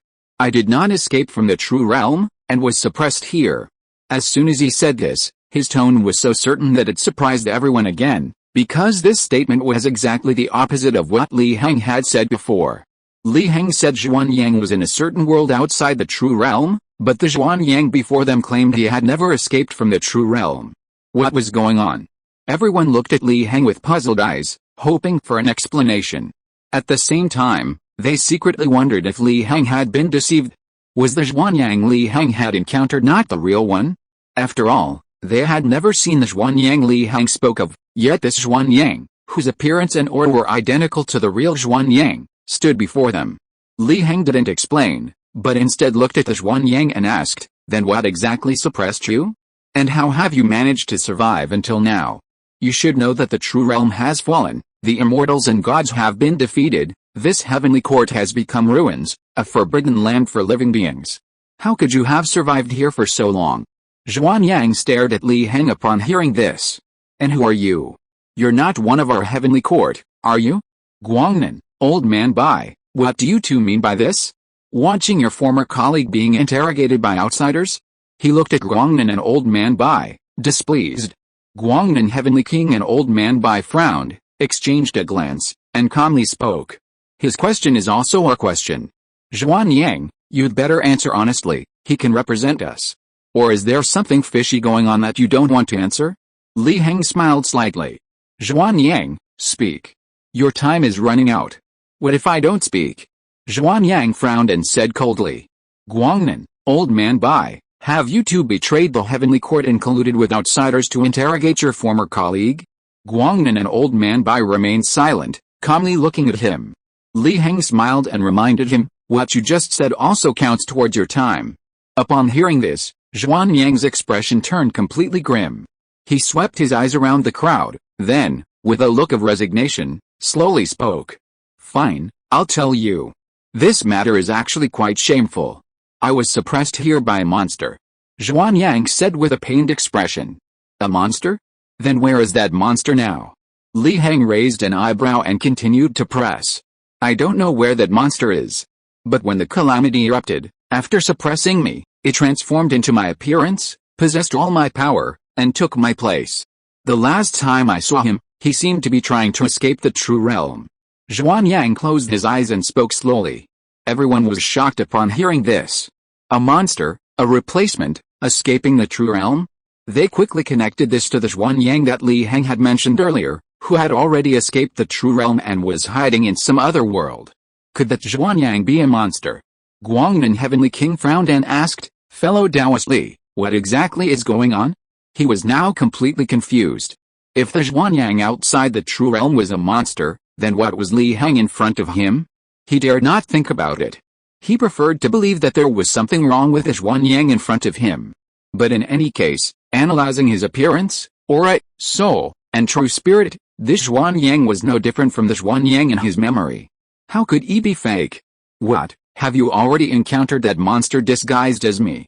Then I advise you not to trust him, nor anyone related to him," Xuanyang warned coldly. "Because that monster doesn't just eat people." Guangnan, heavenly king, and old man Bai's heart skipped a beat. Fellow Taoist Li, could it really be? At this moment, Li Heng smiled and spoke. "Have you said enough now, Xuanyang? What, you don't want me to say it? But this is the truth you want? Or is it that you appeared here because you were bewitched by a monster, wanting to kill me, the real Xuanyang?" Xuanyang frowned, speaking with doubt. "That's not it, I just find it funny. You actually call yourself a monster, right, Xuanyang?" Li Heng said with a smile. Chapter 463, Suppressing Oneself. "I don't understand what you're saying," Xuanyang replied coldly. "No, you understand. You know you are Xuanyang, and the Xuanyang who suppressed you and left the true realm is also Xuanyang, not the monster disguised as you that you speak of," Li Heng said with a smile. Everyone was astonished. What was going on? Nonsense. Guangnan, old man Bai, are you two really not going to save me? Have you really betrayed the heavenly court? "Let me tell you, His Majesty is still watching you," Xuanyang said grimly, his gaze dark. "Fellow Taoist Li, what exactly is going on?" Guangnan, heavenly king, asked. Li Heng replied with a smile. "Guangnan, heavenly king, weren't you always wondering why Xuanyang was able to escape the true realm alive, especially against a backdrop of a full-scale invasion of the calamity and the fall of the true realm?" Guangnan, heavenly king, nodded. "That's right, that's indeed my question. Although I am only the past me and haven't experienced a full-scale invasion of the calamity, based on my understanding of the calamity and the horrific state of my corpse, I can roughly understand the tragedy and despair involved. If a saint can escape the true realm, then I believe it. But Xuanyang is only a half-step saint. Li Heng nodded. What fellow Taoist Guangnan said is very pertinent, and logically speaking, that is indeed the case. However, the great void is endless, with infinite possibilities, and there is no true loss. What if Xuanyang could really leave the true realm by paying some kind of price? Upon hearing this, everyone was stunned. After thinking for a moment, Guangnan exclaimed in surprise. Fellow Taoist Li, are you suggesting that Xuanyang is the price?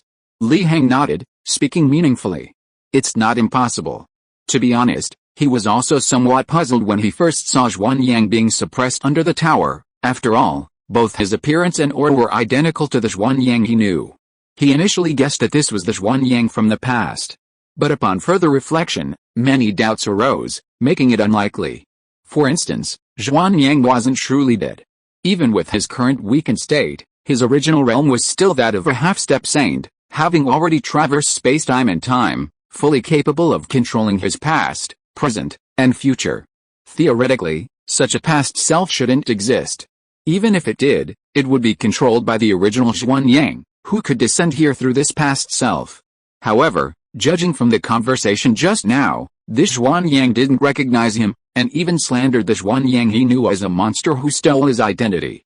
This made him think deeply. After rejecting this idea, he speculated that this Xuanyang was an avatar of the original Xuanyang.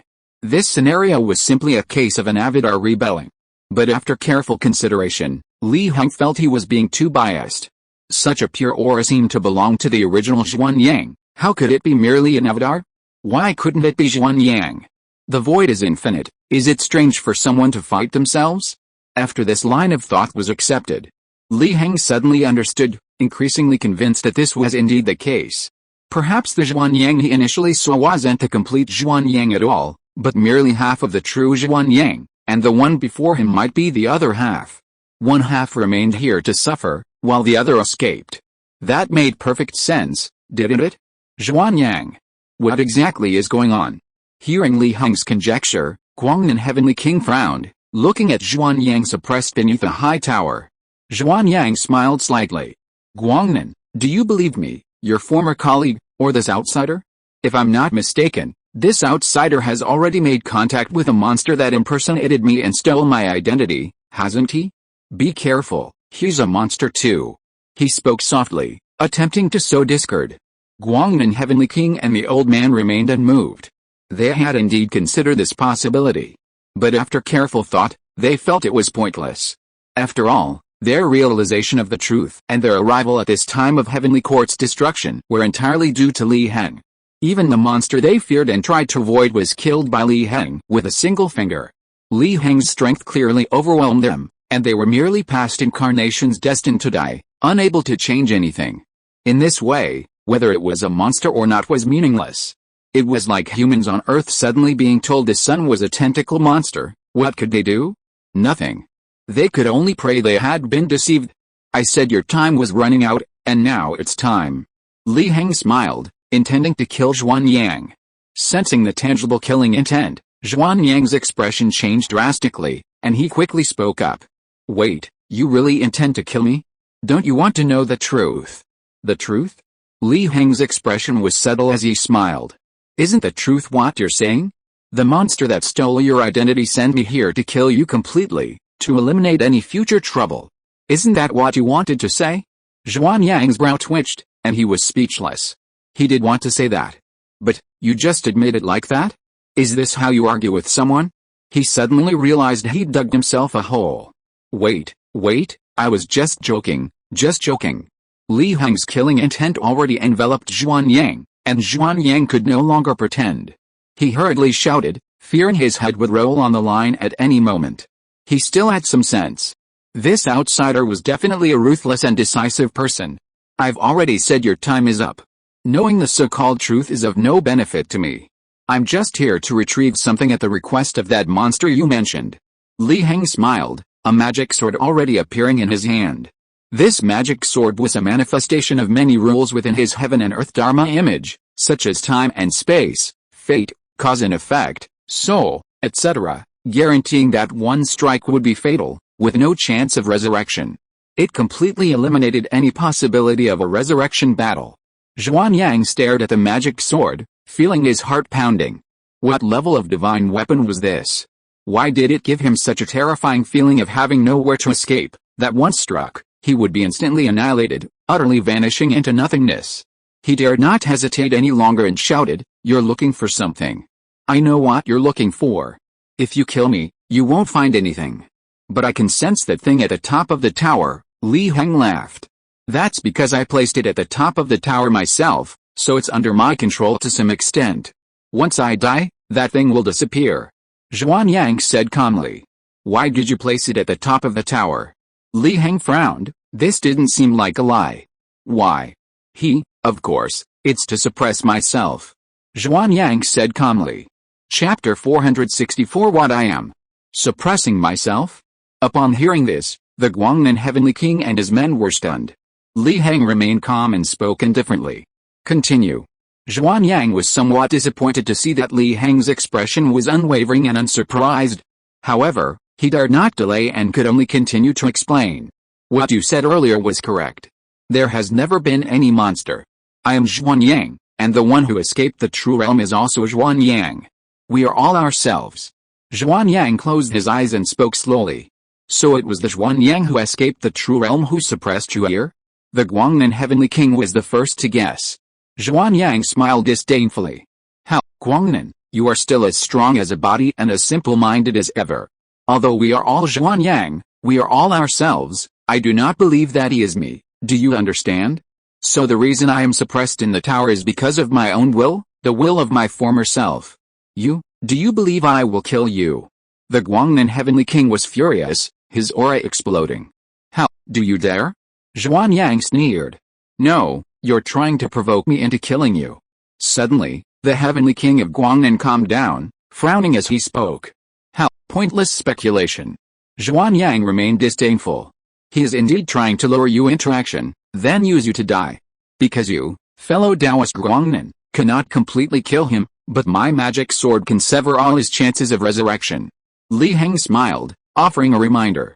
The Heavenly King of Guangnan stared at the magic sword in Li Heng's hand, also feeling the terrifying dread of teetering on the edge of life and death, and nodded thoughtfully. This magic sword was enough to sever the undead. Nonsense.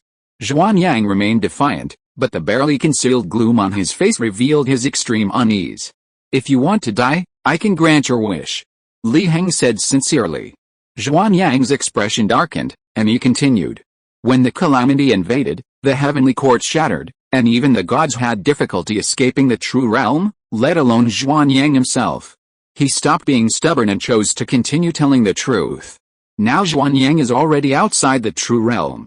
Li Heng raised an eyebrow slightly and said, "Then you should be able to guess what the reason is. He was able to leave the true realm and escape alive, all because of me. I stayed here to suffer the calamity in his place." Zhuan Yang's tone changed from calm to agitated, his teeth clenched. "Oh, is that so?"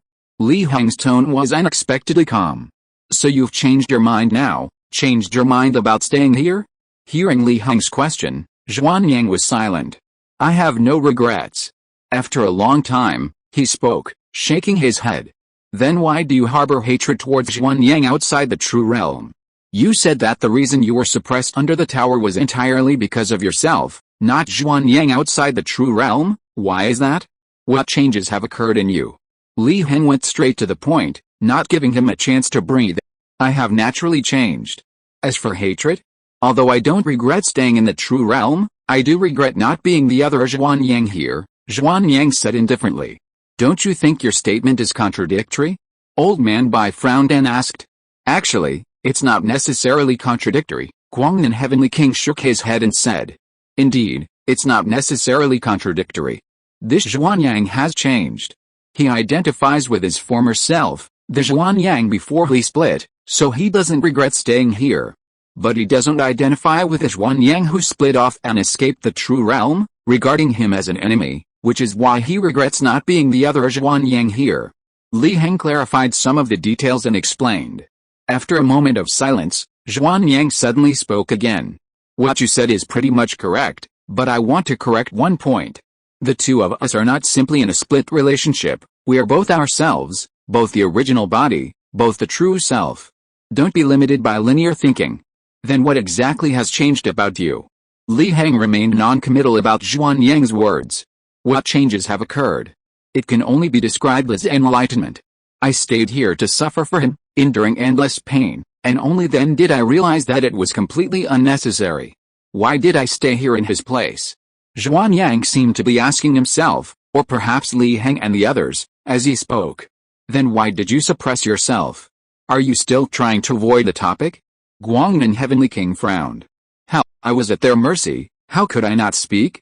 Actually, before my enlightenment, I refused it and suppressed myself under this tower. However, it was clearly a mistake. I shouldn't have suppressed myself. I was so foolish to refuse enlightenment before. Zhuan Yang shook his head. The crowd fell silent, exchanging glances. Could this truly be called enlightenment, or was it corruption? Zhuan Yang, is it possible that you have been corrupted by the calamity, your mind twisted, which is why you consider this enlightenment? Guangnan Heavenly King pondered for a moment before speaking. Guangnan, you're spouting nonsense again. Enlightenment is enlightenment, awakening to oneself, knowing who I am. What calamity or corruption, what twisting of the mind? Are you overthinking it? If it were calamity or corruption, wouldn't I feel it? Zhuan Yang looked at King Guangnan with disdain. Listening to Zhuan Yang's earnest narration, everyone couldn't help but shudder. Now, he wasn't even aware of being corrupted? Even though others had specifically reminded him. Do you really think you're without a problem? Use your reason to reason. Do you think this is possible? Li Heng asked. Of course I'm fine, I feel great. Don't worry, I know how to deal with the corruption of calamity, I have far more experience than you. Otherwise, even if I were suppressed by the tower, and simultaneously protected by it, I would only become a monster. Zhuan Yang said naturally. Everyone was speechless, common sense had been distorted, and this argument was no longer valid. What's with those expressions? Could it be that you all think I've been corrupted by the calamity, my mind twisted, even my common sense altered, and you're just clinging to the illusion that you're normal? Zhuan Yang raised an eyebrow. The crowd fell silent again, that was indeed what they thought. They had to admit that, aside from that point, every word Zhuan Yang spoke was perfectly logical and coherent, not at all like someone whose mind had been twisted. Sigh, it seems reasoning really doesn't work, Zhuan Yang sighed sadly. The crowd was even more speechless, it was clearly them who couldn't reason with him. How about this, why don't you experience enlightenment too? Once you achieve enlightenment, you'll be able to feel my emotions. Suddenly, Zhuan Yang's eyes lit up. The crowd's expressions became subtle. Had he revealed his weakness? At this moment, Li Heng smiled and spoke up. Good idea, so how can one achieve enlightenment? Chapter 465 Shedding the Old Embryo, Achieving the Divine Embryo. Isn't enlightenment simple? Zhuan Yang said casually. As long as you empty your minds, let your spirits roam freely in the darkness, and then capture a flash of inspiration, you can enter a state of enlightenment, knowing who you are, a state of independent freedom. After hearing Zhuan Yang's words, everyone looked at each other. Although what he said sounded somewhat reasonable, it also felt sinister. Li Heng shook his head and said, No, what you said is too vague. You have to give a specific and effective method. Otherwise, how can you expect us to enter a state of enlightenment and understand you? Zhuan Yang frowned. He wanted to scold these people for being stupid. Was everything he just said really that difficult to do? But then he thought that perhaps geniuses like him were rare, and most were mediocre and useless, so it was understandable that they couldn't directly enter a state of enlightenment. Thinking of this, he looked at everyone with some pity and said, All right, I'll give you a specific method. As soon as he finished speaking, a ball of light floated out from the cliff's forehead. This sphere of light is condensed from my spiritual power. As long as you touch it, it will guide your minds to wander in the darkness and enter a state of enlightenment, Zhuan Yang explained. The crowd frowned. Could this really work? It felt a bit too deliberate and manipulative. Besides this, what other methods do you have? Li Heng continued to ask. This is already the simplest and most efficient method. What else do you want? Zhuan Yang retorted, somewhat impatiently. The crowd pondered, somewhat hesitant. Although in their spiritual senses, the sphere of light didn't seem dangerous, and even seemed to offer some benefits, this was precisely the biggest anomaly. There's no such thing as a free lunch. especially given the fall of the true realm and the shattering of the heavenly court. To convince them that this so-called state of enlightenment was genuine was truly a pipe dream. "I'll try it first and see how it goes," Li Heng said with a smile, taking the lead. The crowd was startled, and the heavenly king of Guangnan quickly spoke up. "Fellow Taoist Li, are you confident?" You know. It was obvious that Zhuanyang was now in trouble because of his so-called enlightenment. Zhuanyang had once been a top-tier half-step saint, yet he had still fallen into this trap. This was enough to show that the waters here were deep and dangerous, easily drowning people. "Yes, perhaps we should consider this further," Old Man Bai also chimed in. "No problem, I'm confident," Li Heng said calmly, utterly confident. Zhuanyang was initially annoyed, as the words of Guangnan Heavenly King and Old Man Bai clearly showed they didn't trust him. However, upon hearing Li Heng's confident words, his anger turned to joy. Good, fellow Taoist is indeed straightforward. Unlike some fellows, so timid and hesitant. Zhuanyang praised Li Heng, then sneered, looking disdainfully at Guangnan Heavenly King and Old Man Bai. As for the little golden dragon and Xiaoyang Jun standing nearby, he completely ignored them. They were just juniors, incapable of influencing the overall situation. Li Heng stepped forward to Zhuanyang, looking at the ball of light. He couldn't sense any danger from it, which piqued his curiosity. Most importantly, he wanted to find traces of the calamity within it, which was one of the reasons he was willing to risk his life. Hunting down the calamity and obtaining source power and source points was his motivation for coming to the true realm and the heavenly court. Li Heng stretched out his finger and gently touched the ball of light. As if touching the surface of water, ripples spread outwards, and his mind also escaped into the void, wandering in the darkness. A hint of joy flashed in Zhuanyang's eyes. "It's done?" Li Heng's mind stood in the void, looking around at the chaotic and indescribable land. He frowned, wondering if this was the so-called state of enlightenment. But he didn't feel anything special. Suddenly, a buzzing sound rang out, the sound reverberating in this dark land, then echoing and overlapping, never stopping for a long time, finally evolving into a syllable. Li Heng had never learned or heard this syllable before, only feeling that it was not the language of living beings, but seemed to contain some kind of magic. Finally, almost as if guided by a ghost, Li Heng imitated the syllable and uttered it aloud. "I." He softly uttered the word "I." Li Heng frowned slightly. "I? What does this mean?" As the thought crossed his mind, a voice suddenly resounded in Li Heng's mind, followed by a mysterious force rising from the void, sweeping across the entire space, and entering Li Heng's body. It interacted with a sudden voice, giving these voices a concrete meaning. Suddenly the golden rope breaks, the jade lock is shattered. "Only today do I know that I am myself. I am who I am, not others, therefore I am free." Man is divided into self, superego, and endless insights flooded his mind, and these insights were all about self-realization, which could help beings establish a new self, a true self, abandon all distracting thoughts, and achieve the fundamental Tao. This was clearly a great opportunity. Was this the state of enlightenment? Li Heng pondered, seemingly enlightened. He could sense that he was constantly transforming, constantly sublimating. Then, he could feel himself constantly weakening, the old self dying, and the new self being born. This was clearly the process of shedding the old body and achieving the divine embryo. What a great opportunity!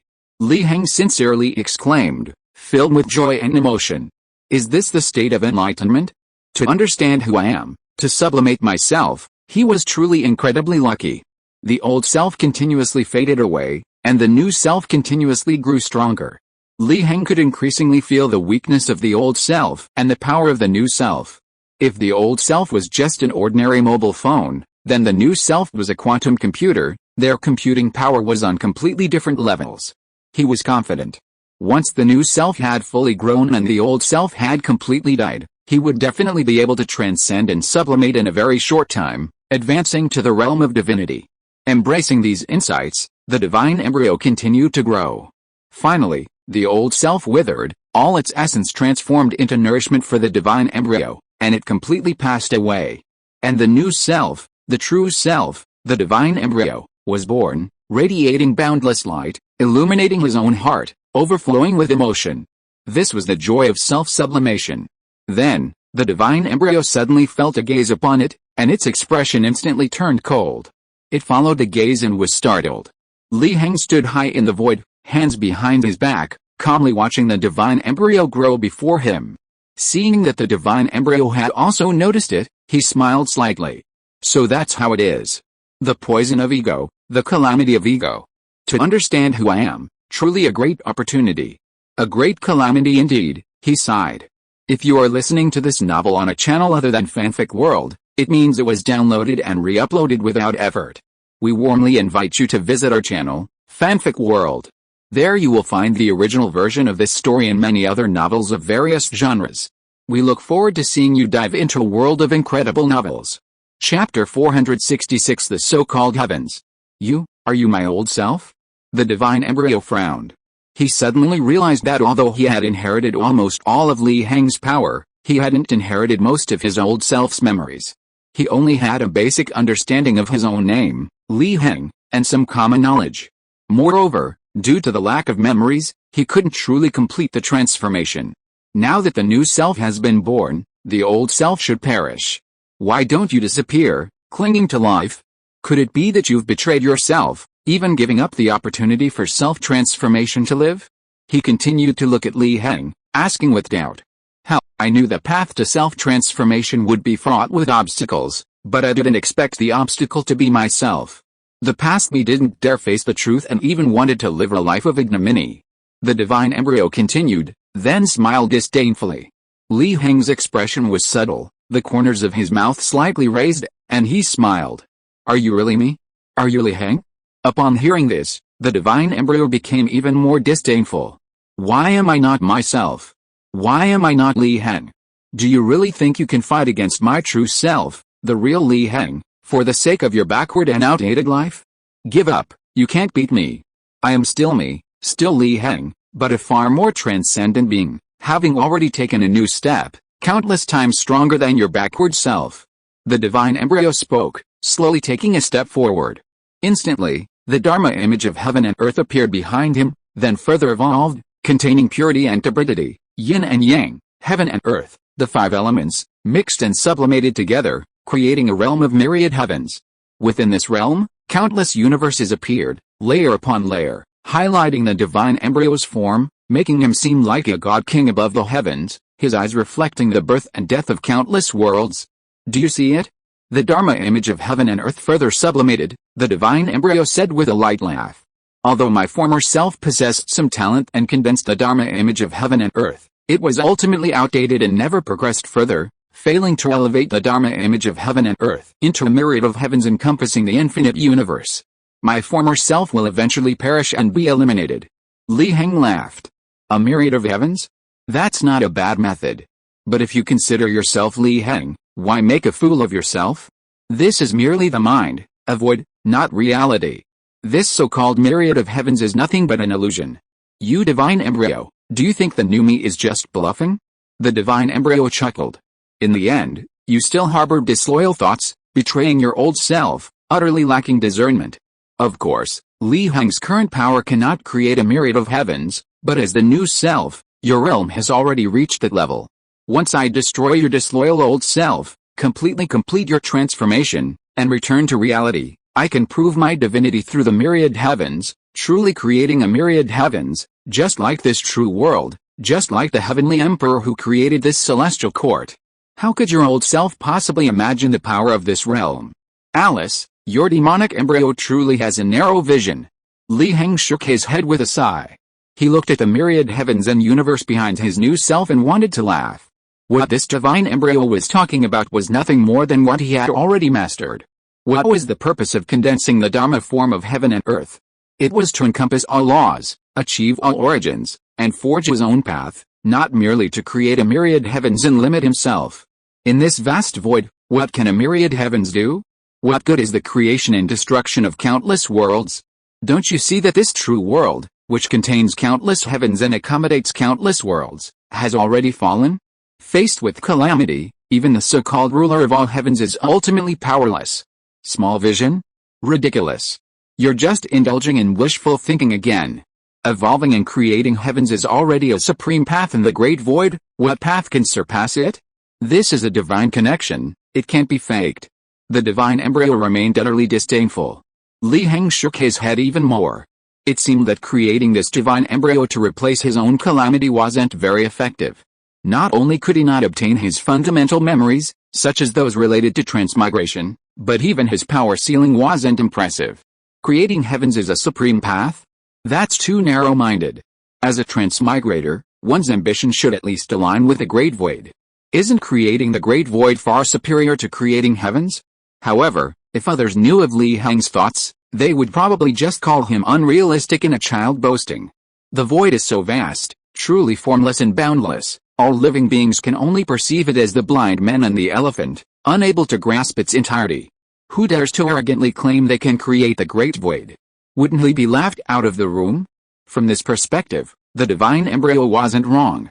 Li Heng was indeed delusional, without source power. Forget it, I shouldn't waste time with your old self. I'll just kill you directly, let your old self perish completely. I am the true, reborn Li Heng. The divine embryo closed its eyes, then slowly opened them again, saying, he was now Li Heng, his true self, inheriting all the power. The old self before him was merely clinging to life, insignificant to him, easily killed with a flick of the wrist. Then, with a thought, the heavens behind him manifested, surging forth terrifying killing power. This symbolized his realm, his great Dao, and also the crushing power of his new self over the backward old self.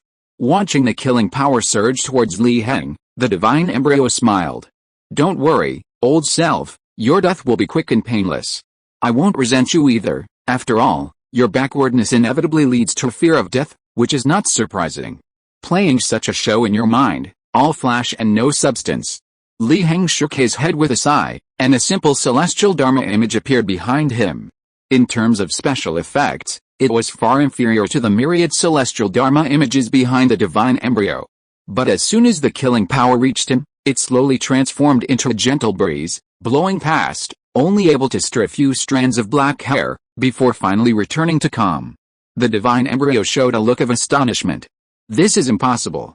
Li Heng smiled smugly. Why is this impossible? You don't even know my true power, yet you arbitrarily alter the celestial Dharma image. Do you think you are really me, that you have truly inherited all my power?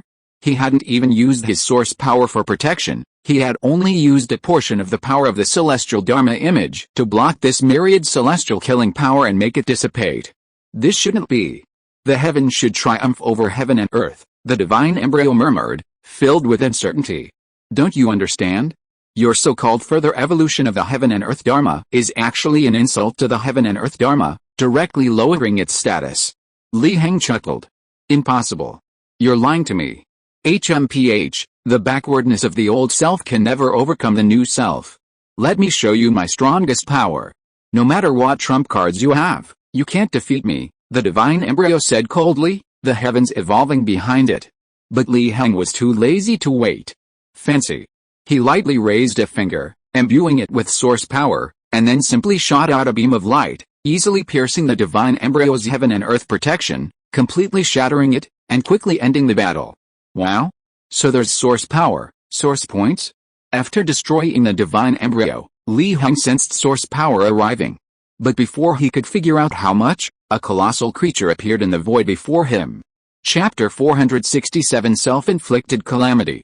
The reason it's described as a colossal being is because only this description suffices. This isn't a trivial statement, because the colossal being before Li Heng has no concrete form, it exists, yet cannot be seen. Even so, this unseen, yet veiled, exerts an immense sense of oppression, a subtle pressure enveloping the void, making the surrounding silence even more profound. Li Heng narrowed his eyes, opening his mind. He tried to sense the colossal being before him, and the next moment, the sensation washed over him, this colossal being was me. Yes, the sensation was just one word, me.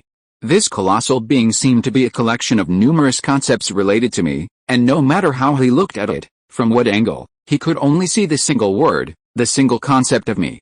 Is this the calamity that led to the birth of the divine embryo? Li Heng pondered. He was somewhat surprised, because the calamity before him wasn't like the ominous, eerie, or terrifying ones he had encountered before. It was more of a specialized, absolute concept. It seems calamities take many forms, he thought to himself. Of course, he didn't underestimate the harm of this calamity. After all, It was a poison called the self.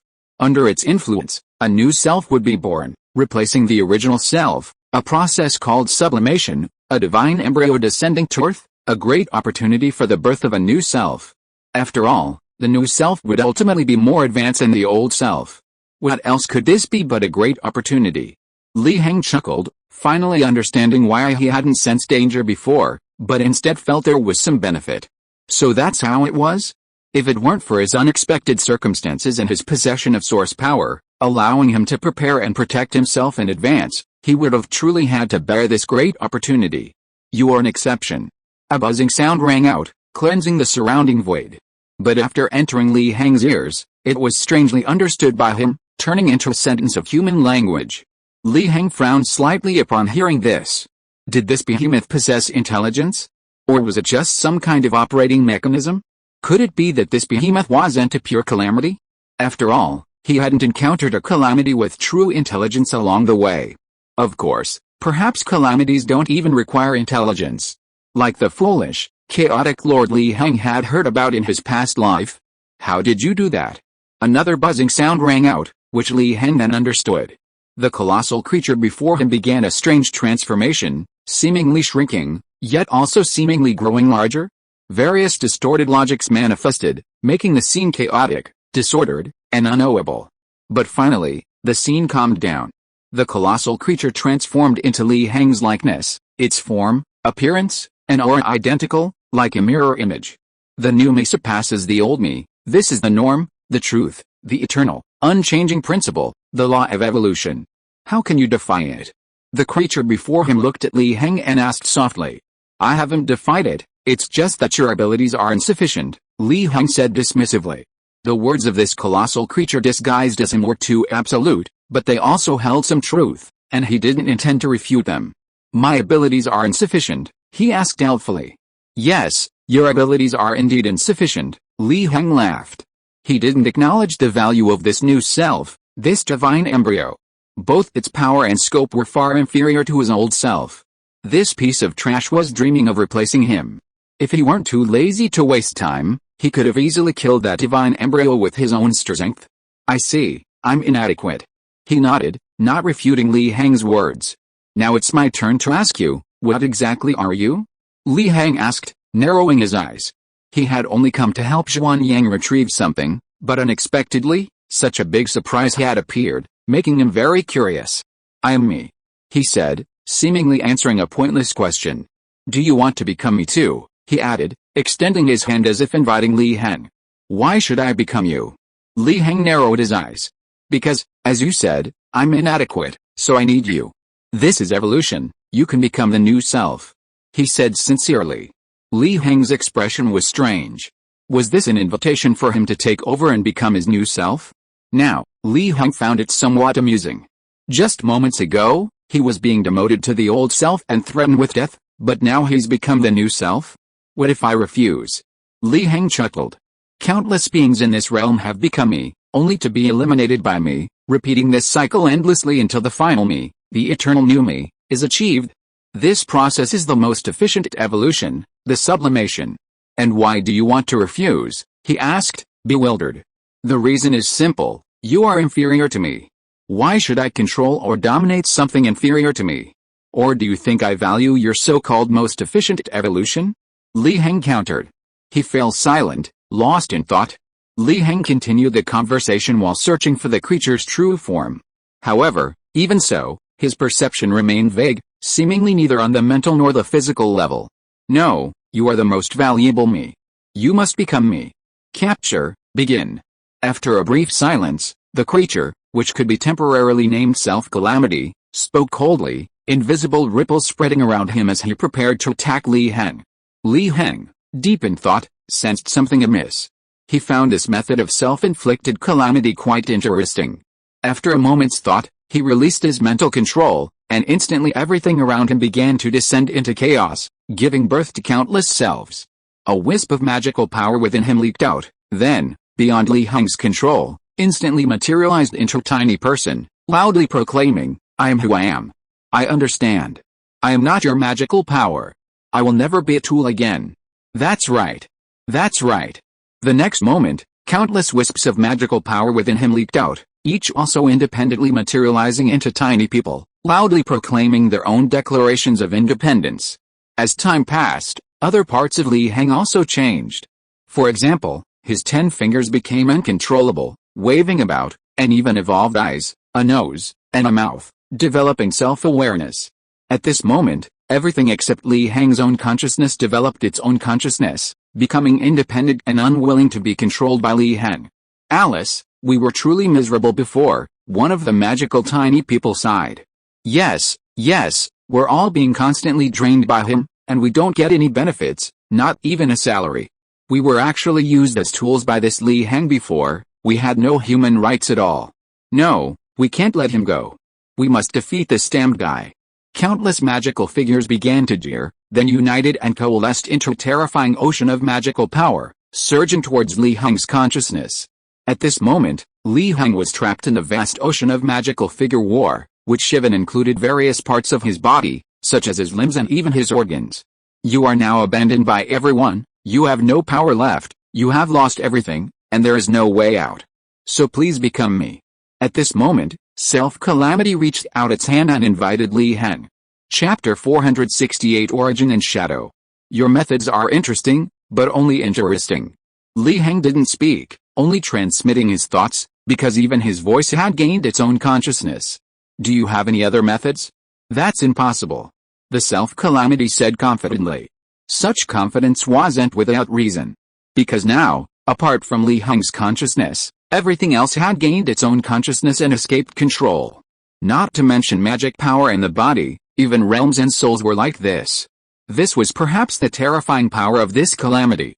It could affect both physical matter and metaphysical concepts. However, Li Heng was cheating. Have you had enough? The thought was transmitted, but without any power mixed in, it transformed into invisible ripples that spread through the surrounding void, and then disappeared into the ocean of magic power composed of magic power figures. Instantly, everything froze. Then, due to the influence of the self-calamity's power, the magic power, the body, everything that had gained its own consciousness were erased by this thought and returned to inanimate objects. Finally, they were brought back into Li Heng's control. His body returned, his realm returned, his magic power returned, his soul returned. Li Heng was restored to complete being, even smiling as he looked at his self-inflicted calamity before him. This self-inflicted calamity, though not a living being, seemed to possess some of the characteristics of a living being after transforming into Li Heng's form. It was now utterly bewildered, shocked, and incredulous. How did you do that? What kind of power is that? It was completely baffled. If Li Heng's consciousness was considered his true self, and the magic power, body, etc., that had previously given rise to self-awareness were considered clones, then this situation wasn't a case of the true self suppressing rebellious clones. The true self's power could easily crush the clones. On the contrary, in this rebellion, even the power upon which the true self relied had betrayed him, gaining self-awareness and no longer obeying Li Heng's commands. Your true self has no power, how can you still be called your true self? You're not even as good as a clone. Under such circumstances, how could Li Heng so easily suppress so many clones? Li Heng smiled slightly, offering no answer. Not everything needed to be told to the enemy. Was he really going to tell the self-calamity that he possessed source power, and that his power couldn't possibly compete with it?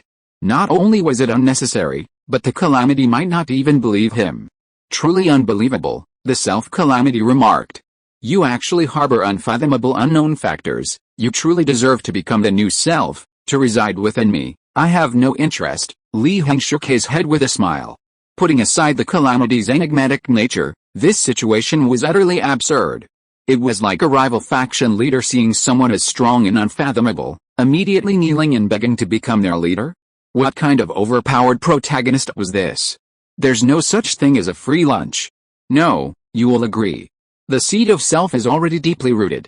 Even if you forcibly suppress it, I have the ability to awaken it. This is a war of attrition. How long can you suppress it? The self-calamity retorted softly. Are you sure I'm just suppressing it? Li Heng smiled knowingly. Your previous magic power, everything, has developed self-awareness. This cannot be erased, you can only suppress it. If you don't believe me, I will awaken it again. He said softly, and invisible ripples spread out. Then, when the invisible ripples washed over Li Heng, nothing appeared. Li Heng's body and magic power remained calm, without any signs of self-awareness or rebellion. Where is this awakening you speak of? Li Heng smiled. This. Self-Calamity was astonished, he hadn't expected this. You must be at your wits' end now, right? Li Heng said with a half-smile. However, Self-Calamity simply took a deep breath, his expression revealing a sense of regret. I shouldn't have been arrogant about the new self, I'm very sorry for that. Since that's the case, then let my passing fulfill your wish. Then, Self-Calamity's figure gradually dissipated. In a short time, it turned into nothingness. Li Heng frowned. What was going on now? Suicide? But he hadn't even found his original body yet. And he hadn't felt any source energy arriving. Unless Li Heng immediately realized something. Just now, at this level, there existed Li Heng himself and that self-causing calamity, forming the relationship between you and me. But now, the self-causing calamity had dissipated. Only Li Heng himself remained at this level. Only I remained.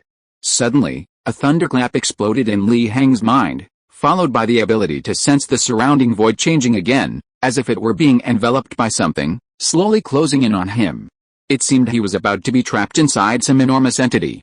At this moment, his consciousness began to become hazy. Li Heng pondered, so that's how it is? He smiled slightly, not resisting, cooperating with this closing and enveloping, actively allowing his consciousness to become hazy.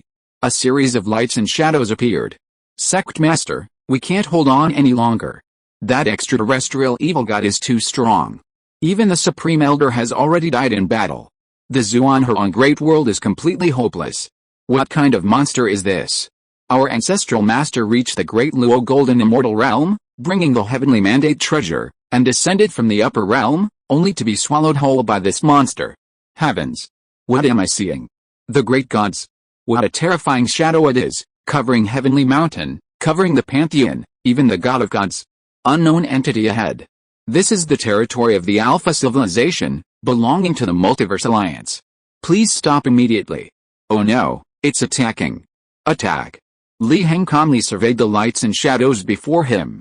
What appeared were either a vast great world or a civilization capable of traversing the Great Void, but they all had one thing in common, they were all facing the crisis of annihilation. And then, they were swallowed whole by the monster called Self-Calamity. The lights and shadows kept appearing before Li Heng, swirling around him, even trying to envelop him and assimilate him. Perhaps assimilation isn't quite the right word, admirers would be more accurate. These admirers, like Li Heng, ascended to a high position, honoring him as king. He seemed thoughtful, realizing the truth. These were civilizations, worlds, and beings devoured by his own calamity, now transformed into the me of that calamity. Of course, merely the discarded old self. And these old selves were admiring him, becoming his new self. Li Heng remained unmoved, under the protection of his source energy. No matter how these old selves assimilated, or rather, became admirers, it meant nothing to him. He was more curious about the origin of this calamity. Therefore, he stretched out his finger, drawing a line to the very beginning of countless lights and shadows. Within this beginning existed another light and shadow, two figures conversing. One spoke, "Doctor, we have failed." Li Heng raised an eyebrow slightly. This was Chinese. Chapter 469 Super Turing Machine. No, it's not too late. I've invented something that can reverse the current situation. It definitely, can end this disaster. Another figure, referred to as the doctor, exclaimed excitedly. What did you invent? You know it's too late. Our civilization's hope can be self-iteratio, constantly updated, and even has the potential to surpass the Turing architecture, the doctor replied firmly. Then, the figure gradually disappeared and faded away. Li Heng watched all this, lost in thought. So this is the origin of the self-causing calamity? A machine or life form created that can infinitely iterate itself and has the potential to surpass the Turing architecture? This surprised him somewhat. He knew a little about the concept of a Turing machine. In his previous life on Earth, it belonged to the field of computer science and was also connected to some mathematical logic. The concept of a Turing machine is very broad. In other words, the so-called wish-granting machine, the all-powerful wish-granting machine, all fall under the category of a Turing machine, the Turing architecture. But now, Someone actually claims to be able to surpass the Turing architecture? This is equivalent to solving the problem of self-reference. What is self-reference? To give a simple example, consider the paradox of omniscience and omnipotence. Can an omniscient and omnipotent being create a stone it cannot lift? If so, it means it is not omniscient and omnipotent. If not, it also means it is not omniscient and omnipotent. This problem seems unsolvable. However, machines that transcend the Turing framework can solve this. But it's clear that regardless of whether this self-causing cataclysm is a living being, a machine, or something else, it certainly hasn't grown to the point of transcending the Turing framework, otherwise, it wouldn't be unable to defeat it. Moreover, Heng doubts whether this thing truly possesses such potential. He certainly hasn't sensed it. Most importantly, if the self-causing cataclysm was initially created to resolve a disaster and save civilization and the world, why has it now become a cataclysm and a monster? There must have been some kind of mutation behind this. For example, it might have been corrupted. Does it still possess this potential after being corrupted? Heng doubts this. Of course, it's also possible that this potential is actually strengthened after corruption. His thoughts wandered aimlessly. Soon, he brought his thoughts back. This was another encounter with Chinese characters, and all the clues told him that this self-inflicted catastrophe was very likely originating from Earth, his past life, his hometown. But he also felt it couldn't be that simple. Who said speaking Chinese necessarily meant Earth, or his hometown? The vast void was endless. Without absolute evidence, it was impossible to prove that those who spoke Chinese were necessarily Earthlings. For example, was there only one Earth? Could there be other timelines, parallel universes, or Earths? That was unpredictable. Moreover, in his memory, his hometown Earth was a very ordinary place. Everything was unremarkable, and all talk of the extraordinary was just illusion. Yet, the place where the doctor worked could create life forms with a potential to surpass Turing machines. That was far more terrifying than breaking the law of conservation of energy. And what was this catastrophe they spoke of? Was it also one of those calamities? But his hometown and his past life didn't have anything so terrifying. Of course, this might have appeared after his transmigration. Or perhaps he was seeing a future Earth, an Earth that had undergone countless years of development. But these were merely speculations, only for reference, not for evidence. Thinking of this, he decided to continue browsing the other lights and shadows, hoping to glean some information. However, he discovered that the lights and shadows that had surrounded and supported him were now moving away and scattering. They simply didn't want to play along with Heng, this scumbag. Then, these countless lights and shadows merged together, coalescing into a humanoid figure once more, its scarlet eyes fixed intently on Heng. "Why did you reject us?" the humanoid figure said, its tone laced with dissatisfaction. "It's not impossible for me not to reject you, but tell me your origins, who your creator was, and where you originated." Heng asked with a smile. "Are you asking about the original me? If so, then I cannot answer. The original me has been eliminated and disappeared in the struggles of countless me's. The light and shadow you see is the last information it left behind," the humanoid figure said indifferently. Heng raised an eyebrow, somewhat surprised. No wonder it's said to be self-iteratio, constantly updating. Even the original me, the original prototype, was ruthlessly eliminated, leaving only a small fragment of light and shadow? Of course, it couldn't be ruled out that the humanoid was lying. Then why did you become like this? Surely you can answer that? From the hope of civilization to a monster that destroys the world? Heng changed the subject. As the newest version of myself, I don't know much about my old self, and even if I did, it wouldn't be of much use. But basically, on the path of evolution, I embraced a more powerful force. The humanoid slowly replied. Embraced a more powerful force? What kind of power is that? The catastrophe that destroyed the place where your original creator was? Heng pressed. I can't tell you that unless you embrace us and become the new me. The moment you become the new me, you will naturally understand what this power is. How about it? The humanoid was clearly not a fool. It wouldn't let Heng trick it into revealing anything. I see. Heng raised an eyebrow slightly, lost in thought. Without even considering it, if he really agreed to this humanoid's request and became their new me, with his current strength, he would definitely fall into an abyss, unable to climb out. He would truly become the resources for this calamity's evolution. Unless he can maintain his position as the new self forever, remaining number one in the struggle among countless selves, he will only be devoured by the more powerful new self, becoming the old self. But even if he can maintain his position as the new self forever, Li Heng can hardly guarantee that he won't be affected, such as forever remaining the self-inflicted calamity. This is nothing more than a terrifying trap with a small piece of cheese. Unless you are Jerry, don't step on it. However, he has source power, and even more golden source points. After killing that divine embryo, he gained 100 golden source points, bringing his total to over 400. This scale of source power can help him withstand it. It won't cause him to fall into the bottomless abyss so quickly. Okay, I agree. After careful consideration, Li Heng smiled. Then, in the next moment, the human form dissipated, transforming back into countless beams of light, swirling around Li Heng, constantly enveloping him, truly entering his body, and merging with him. Li Heng used source power to protect himself and did not resist. Finally, a giant cocoon condensed in this void. On a certain level. Here, the corpses of immortals and gods littered the ground, the celestial palace was in ruins, and black mist permeated the surroundings. A terrifying and ominous aura had descended, seemingly threatening to completely devour this true realm and the celestial palace. If Li Heng were here, he could sense it. There were no fewer than 100 calamities existing here. The monsters raging here were countless. But strangely, the place was frozen, like a black and white photograph, with only a golden pillar of light continuously emanating from the highest palace. And at this moment, from that highest, most sacred, and most perfect palace, a gaze was cast down, looking at this level of the Xuanyang Taoist temple with some doubt and uncertainty. Chapter 470 Ideological Invasion.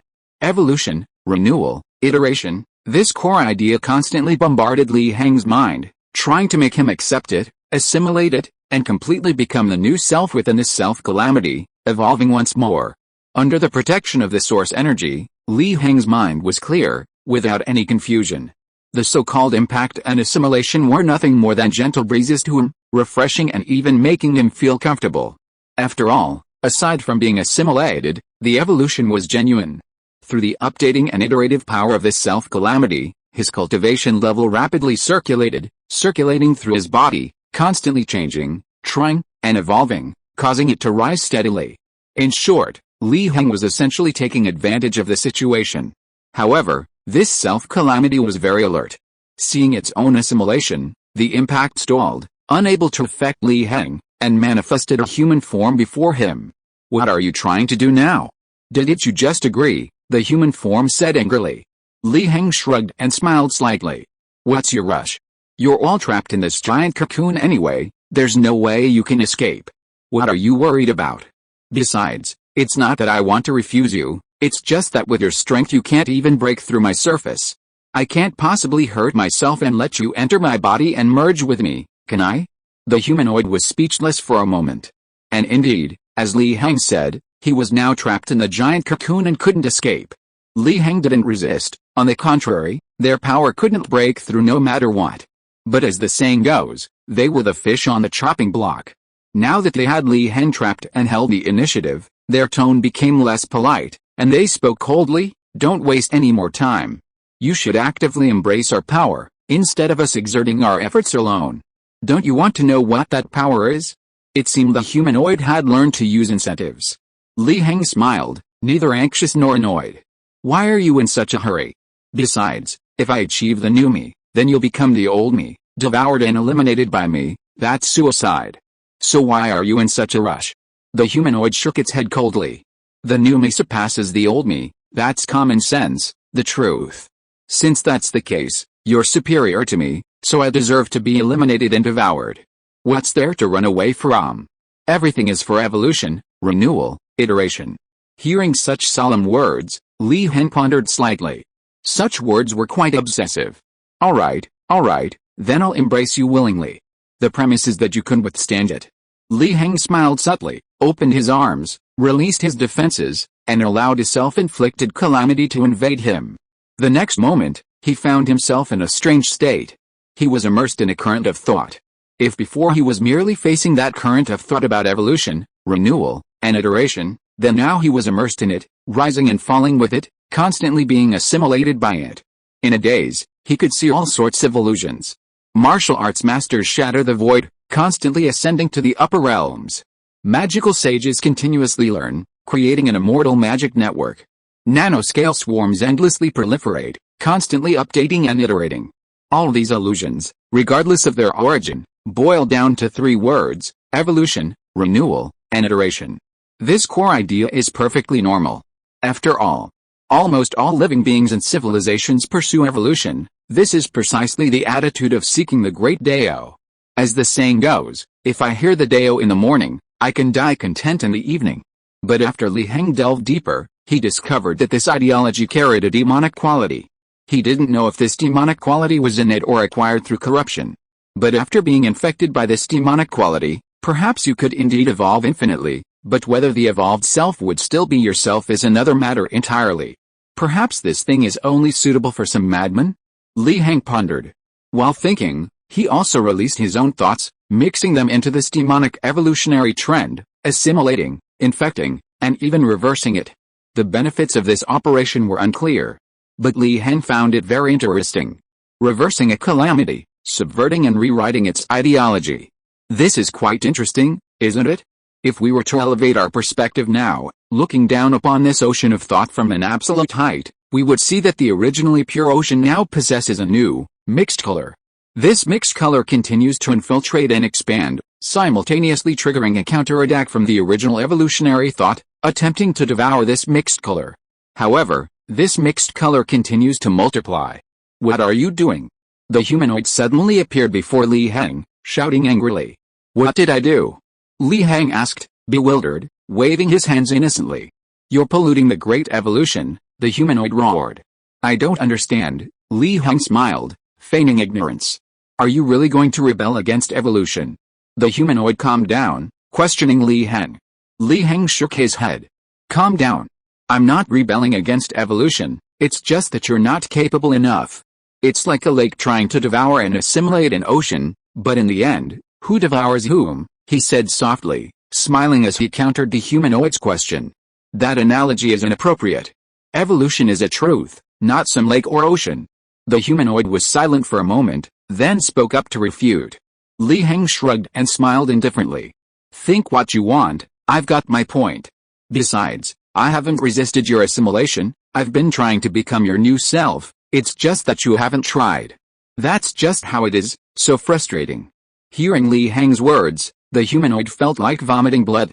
He realized he had let a wolf into the house. Instead of successfully capturing Li Heng and becoming a new being, he had been corrupted by the thoughts emanating from Li Heng, thus hindering the great evolution. HMPH, you won't succeed. With that harsh remark, the humanoid disappeared. Subsequently, this tide of evolutionary thought began to intensify, trying to devour and completely eliminate the influence of Li Heng's thoughts. Li Heng smiled and ignored him. The reason he agreed to become the new self through the self-calamity was mainly to see what power the self-calamity had embraced, not because he had said he would be proactive. And now he would soon know the truth. Li Heng's gaze was deep and unfathomable, as if trying to pierce through something. Meanwhile, in that terrifying realm littered with corpses and ravaged by calamity, the gaze projected from the Supreme Palace grew increasingly uncertain and alarmed. What was happening? Why was there chaos? Although that was Zhuan Yang's dojo, and it housed an extremely chaotic, ever-changing evil god, this place had been completely sealed and frozen in time. Why this change? Could it be that the evil god wanted to break the seal? The being behind the gaze pondered. Did he feel he needed to do something? Chapter 471 Time Space Seal. In the ocean of thought, the mixed colors grew increasingly pronounced and expanded. This was clear evidence that Li Heng's thoughts and power were influencing the self-causing calamity, now evenly matched with the original evolutionary thought. The self-causing calamity grew increasingly anxious. For it, this wasn't an even match, but rather the power and thought influencing it was constantly growing, which it couldn't suppress, hence the current state of equilibrium. If this continued, it would eventually be devoured by this power and thought. This was something it couldn't tolerate, something evolution couldn't tolerate. Enraged to the extreme, the self-causing calamity recklessly broke through the void to communicate with that sealed, static layer filled with the corpses of immortals and gods, calling upon its own power. Yes, what was here wasn't the self-causing calamity itself. As the self-causing calamity communicated, that layer filled with the corpses of immortals and gods, seemingly the truth, began to become chaotic, and the frozen, black and white photographic images vaguely began to move. Now, the being behind that gaze couldn't sit still. A calamity actually dared to break the seal? He had hesitated, knowing that the more he did, the more mistakes he could make. He didn't want to move unless absolutely necessary, disrupting the current stillness and seal. A single misstep could lead to calamity, with monsters breaking through this level and wreaking havoc on the Great Void. But now, he couldn't hesitate any longer. A golden light shone from the highest, most sacred palace, precisely penetrating the Zhuanyang Taoist temple on this level, creating waves of energy, followed by mournful cries. At this moment, the self-calamity was stunned. Why did you attack me? I didn't intend to break the seal. I just wanted to use my true body's power to kill a tiny creature and make it my new self. Why did you have to hit me so hard? He was extremely frustrated. Originally, after using his true body's power, he was instantly energized, launching a counterattack against Li Heng's thoughts and power. But now, his own body had also been attacked, the power transmission was interrupted, and Li Heng's thoughts and power were retaliating. The self-calamity was unwilling to accept this. He felt his own body was thick-skinned and could withstand the attacks for a while, so he forcibly used his power again, taking a gamble. If he successfully captured this mysterious creature and made it his new self, then his main body was confident it could break the seal of the old heavenly court gods and immortals, preventing itself from being frozen in that level forever. However, within that static level, because his self-inflicted calamity continued to use his power, the originally static scene became chaotic again, and the voice in the highest palace grew increasingly enraged. Which calamity was so blind? He'd already been warned once, yet it still wanted to challenge the seal? Did it really think he couldn't handle it? At the same time, the creature was secretly astonished. Because if it weren't for this incident, he wouldn't have discovered that within the sealed and static level, there were still calamities and monsters capable of activity. According to the seal, these calamities and monsters should be frozen like images, unable to move. Could it be that the seal had already loosened? The creature sensed an increasing sense of foreboding. And the projected golden beam of light grew thicker and thicker. From the Zhuanyang dojo, even more painful wails rose, the voice of the self-causing calamity itself. The self-causing calamity was somewhat helpless. Its own body was being attacked more and more fiercely, reaching the point of erosion at the source level. If this continued, the power it had accumulated over the years of sealing would likely be completely depleted. Yet, it was already so close to victory. Looking at Li Heng's power and thoughts, which it had suppressed, it thought unwillingly. So, gritting its teeth, it decided to take a gamble and communicate with the creature attacking its body. Wait, stop attacking. I won't break the seal. The voice rang in the creature's ears. The creature was startled. What was going on? There was still a living being at this level? No. This seemed to be the calamity it had attacked. But why? If its memory served it correctly, that constantly evolving and chaotic calamity, the evil god, shouldn't have possessed any concrete intelligence. Why had it developed intelligence now? And could it communicate with it? The creature's scalp tingled. It wasn't that it was afraid of this self-causing calamity, this evil god. Rather, it was thinking that among the many calamities and monsters, this self-causing calamity, this evil god, wasn't particularly strong, yet it already possessed such intelligence. What about the other calamities and monsters? Shocked, it intensified its attack once more. It couldn't help it, it was afraid. The self-causing calamity received no response. Instead, the intensity of the attack on its own body increased even further. Frustrated, it felt like it was about to vomit blood. What kind of bizarre creature was attacking its own body? Could it speak properly? Did it look like it was breaking a seal? Li Heng's expression was subtle. He had thought his power and thoughts would easily overwhelm this self-causing calamity, but from somewhere, this self-causing calamity unleashed a powerful force, suppressing him instead. Moreover, this force was quite strong. It almost made him consider using a source energy. However, this powerful force was intermittent and unstable. Now it was gone again. Upon closer examination, he discovered that this power shared the same origin as his own calamity, but it didn't reside on the same level. It seemed to originate from another dimension. Could it be that this was the power of his own calamity, the very essence he had been searching for? If so, the essence of his own calamity was quite powerful. But why was this power intermittent? Driven by curiosity, he diverted a wisp of his consciousness, concealing himself within this power, and traced the cause and effect backward, tearing through the void, instantly transforming the world. He saw the ruins of the heavenly court filled with the corpses of immortals and gods. Heng raised an eyebrow, lost in thought. This seemed to be a fragment of time and space, essentially no different from the previous past, only more static, like a photograph, and even more devastating. He sensed it slightly, he could even perceive the aura of many calamities and monsters. This level, this fragment, seemed to capture the exact moment when the heavenly court was completely breached by the calamity and monsters. As Heng carefully sensed the state of the calamities and monsters, he felt something was amiss. These calamities and monsters weren't moving, instead, they were frozen in place, merely existing.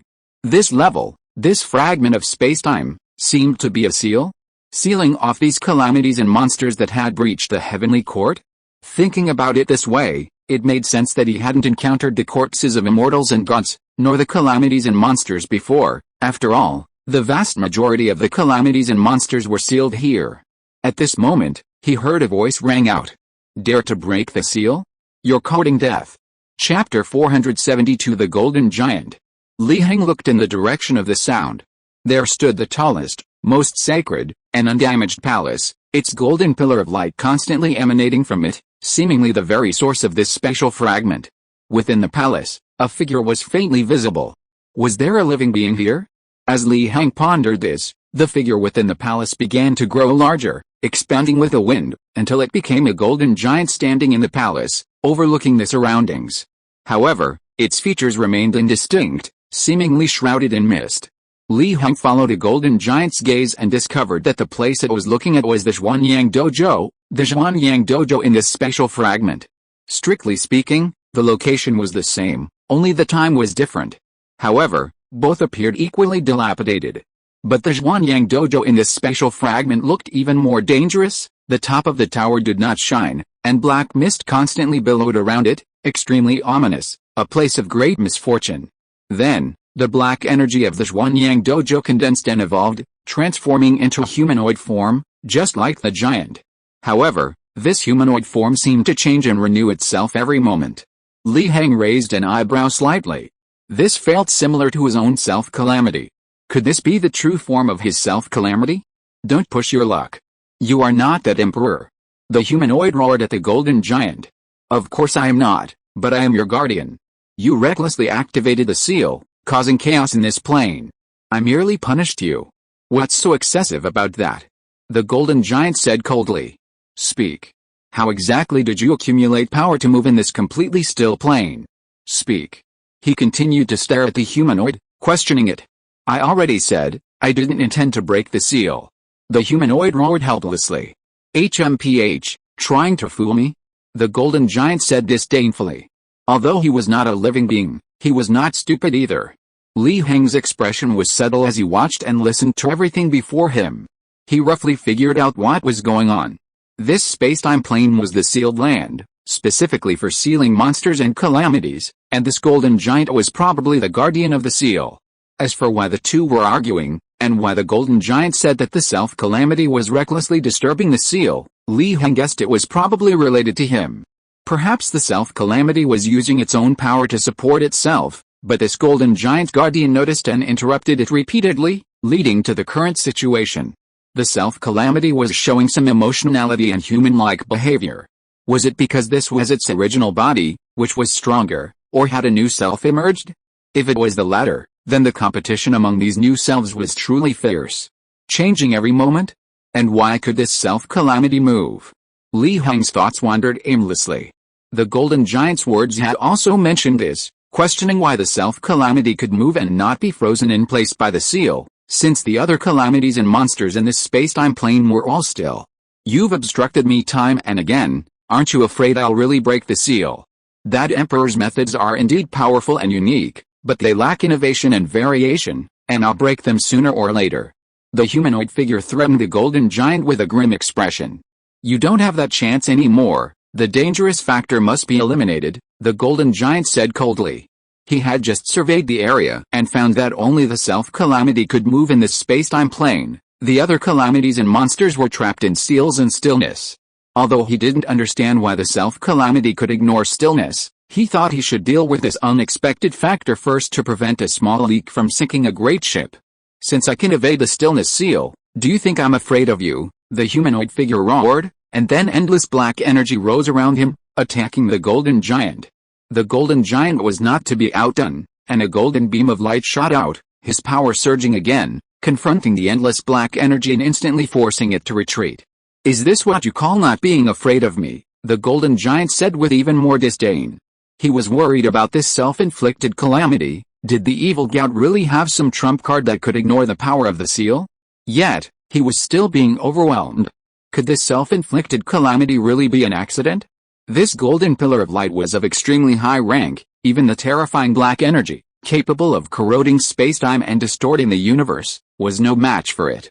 It directly pierced through the black energy and shot into the self-inflicted calamity's main body. The self-inflicted calamity wailed again. Heng cheered from the sidelines. If he weren't only present in his mind and not in his physical body, he would have loved to make a bucket of popcorn and watch the spectacle. At this moment, the self-inflicted calamity's main body was at a disadvantage, causing its mental level split to also fall behind, constantly attacked and devoured by Heng. Once Heng devoured the split and reversed its course, he might be able to find out what the power the self-inflicted calamity embraced was. He might even use this as a starting point to counterattack the self-inflicted calamity's main body. At this moment, the self-inflicted calamity was truly beset by internal and external troubles. Externally, the golden giant, the seal's administrator, was watching with predatory eyes. Internally, Heng, having been brought in, was constantly altering the evolutionary trajectory, attempting to fundamentally change himself. Although the calamity wouldn't die, it was now a dead end. "Do you really intend to exterminate us all?" the humanoid roared angrily. "I've never seen a calamity develop such complete intelligence. You're an accident, and you'll ruin His Majesty's plans. So, you'd better obediently accept my suppression." The golden giant spoke coldly again. He didn't say he would completely suppress his own calamity. After all, in his understanding, calamities were indestructible. Even if they were completely destroyed, they would soon return unreasonably. Otherwise, they wouldn't cause such headaches for the heavenly court's deities. "Fine, you forced me to this. Did you really think I hadn't found a loophole in the seal?" The black aura around the humanoid suddenly erupted, spreading outwards. Not good. The golden giant's pupils constricted, realizing something was amiss. The area where the black aura spread was where other calamities and monsters resided. He quickly unleashed golden light, attempting to stop and intercept much of the black energy, but 3 streams still managed to escape. These 3 streams flew towards 3 different surrounding areas. Instantly, the 3 areas, which had been frozen in time like a photograph, began to move chaotically, unleashing 3 incredibly fierce and terrifying auras. 3 pairs of scarlet eyes rose from these 3 areas. This, while breaking the seal on the 3 monsters, also relieved the golden giant. It was common knowledge that monsters were merely byproducts of calamities. While they might not be weaker than the calamities themselves, they were much easier to deal with, and the sealing power might even be able to suppress them. But at this moment, the humanoid figure laughed loudly. "You think this is over? These 3 monsters belong to the same source." As the words fell, the auras erupting from the 3 monsters formed a triangle, then converged, merging at the center, brewing a faint, almost imperceptible fluctuation. And this fluctuation awakened something. If you are listening to this novel on a channel other than Fanfic World, it means it was downloaded and re-uploaded without effort. We warmly invite you to visit our channel, Fanfic World. There you will find the original version of this story and many other novels of various genres. We look forward to seeing you dive into a world of incredible novels. Chapter 473 The Gospel of War, 13. The golden giant's expression changed drastically. It was that thing. Without time to think, his entire body erupted with golden light, attempting to use the strongest sealing power to suppress the thing about to be awakened, plunging it into stillness and slumber. But it was too late. The auras of the 3 monsters converged at the center, their terrifying power surging forth. First came the neighing of horses, then the clanging of weapons, and finally the shouts of countless soldiers, shaking the entire universe. At the center of the triangle formed by the converged auras, a phantom slowly emerged. Heng looked at everything before him. Before he could even discern the phantom's appearance, in a daze, he saw war between humans, war between humans and heaven, war between humans and immortals, war between immortals, an indescribable war. This phantom seemed to be the embodiment of all wars in the world. Calming his mind, he continued to observe the phantom. Li Heng further discovered that the phantom had no fixed form, its specific appearance only changed depending on the observer. He saw war, all wars. And so, the phantom before him was a knight on horseback, behind whom lay endless war, the slaughter of all living beings, bringing endless strife and turmoil. Li Heng suddenly recalled a passage: when the second seal was opened, I heard a second living creature say, "Come," and another horse came forth, red in color. And authority was given to the rider to take peace from the earth and to put people to death one another. And a great sword was given to him. This was the description of the war knight, one of the four horsemen of the apocalypse, in the New Testament of the Bible, which seemed to perfectly match the situation before him. And the situation before him was similar to the situations he had encountered before regarding the gospel of truth and the gospel of death. Could it be that this was also one of the gospels, perhaps one that could be named the gospel of war? As Li Heng pondered, the golden giant roared and attacked. Golden light erupted, and the sealing chains appeared, tearing through the air, attempting to lock the gospel of war, drag it back into the still seal, and banish it back to that unknown and mysterious land. The golden giant knew that it absolutely could not allow this evil god of war to completely break free of the seal. Once freed, he absolutely couldn't seal it back in with his own power. Otherwise, the power of this war god would easily cross the boundless realms of truth, radiating across the vast void, causing strife and chaos in countless worlds. He was secretly annoyed. How could it be this war god who broke the seal in stillness? Could they have chosen another one? Wasn't that self-calamity afraid of being devoured by this evil god? Back then, this war god was considered very strong among the many calamities and monsters that broke through the heavenly court. Many saints were helpless against it. If it weren't for His Majesty's intervention, they wouldn't have been able to seal it at all. I told you not to be so ruthless. Ha ha ha, now you know fear. Self-calamity laughed, mocking him. Of course. Ever since this war gospel appeared, his form had been trembling uncontrollably, seemingly afraid of the war gospel. Kill. A low growl rang out, and the monsters distributed in three directions all moved towards the center of the triangle, trying to arch around the war gospel to ensure its successful escape from the seal. This was troublesome. Li Heng observed the events unfolding before him and offered this assessment. Although he wasn't entirely sure of the golden giant's hidden strength, he could sense that this war gospel was incredibly powerful, comparable to, if not weaker than, the death gospel and the true gospel he had encountered before. It was definitely a calamity of the divine level. If it were to break free of its seal, things would get incredibly chaotic. It was important to understand that the war gospel wasn't the only calamity sealed within this level. There were other terrifying calamities and monsters, some even stronger than the war gospel. Lost in thought, he accelerated the absorption and alteration of his self-calamity fragment. Currently, he was merely a fragment of his spirit, unable to effectively intervene. He could only resolve this self-calamity fragment first, then use it as a base to allow his main body to jump to this level, thus offering some assistance. And so, the self-calamity fragment, still gloating, sensed danger. Its fragment was now steadily declining, about to be completely devoured by Li Heng, its evolutionary thought gradually being modified to Li Heng's, completely slipping out of his control. Moreover, this was a battle of minds and thoughts, not just a battle of strength. Therefore, if the split body were to lose, it would definitely affect his main body and taint the great evolutionary thought. However, when he tried to mobilize the power of his main body to support the split body, his main body was struck by the golden light of the golden giant. Although the golden giant was constantly fighting against the three monsters and the war gospel that was about to break free of its seal, it wasn't foolish enough to ignore the self-calamity laughing smugly beside it, which was watching closely. Any unusual movement was immediately interrupted. The self-calamity was extremely frustrated. He now had no way to use his power and could only watch as his body was devoured, modified, and finally lost control by others.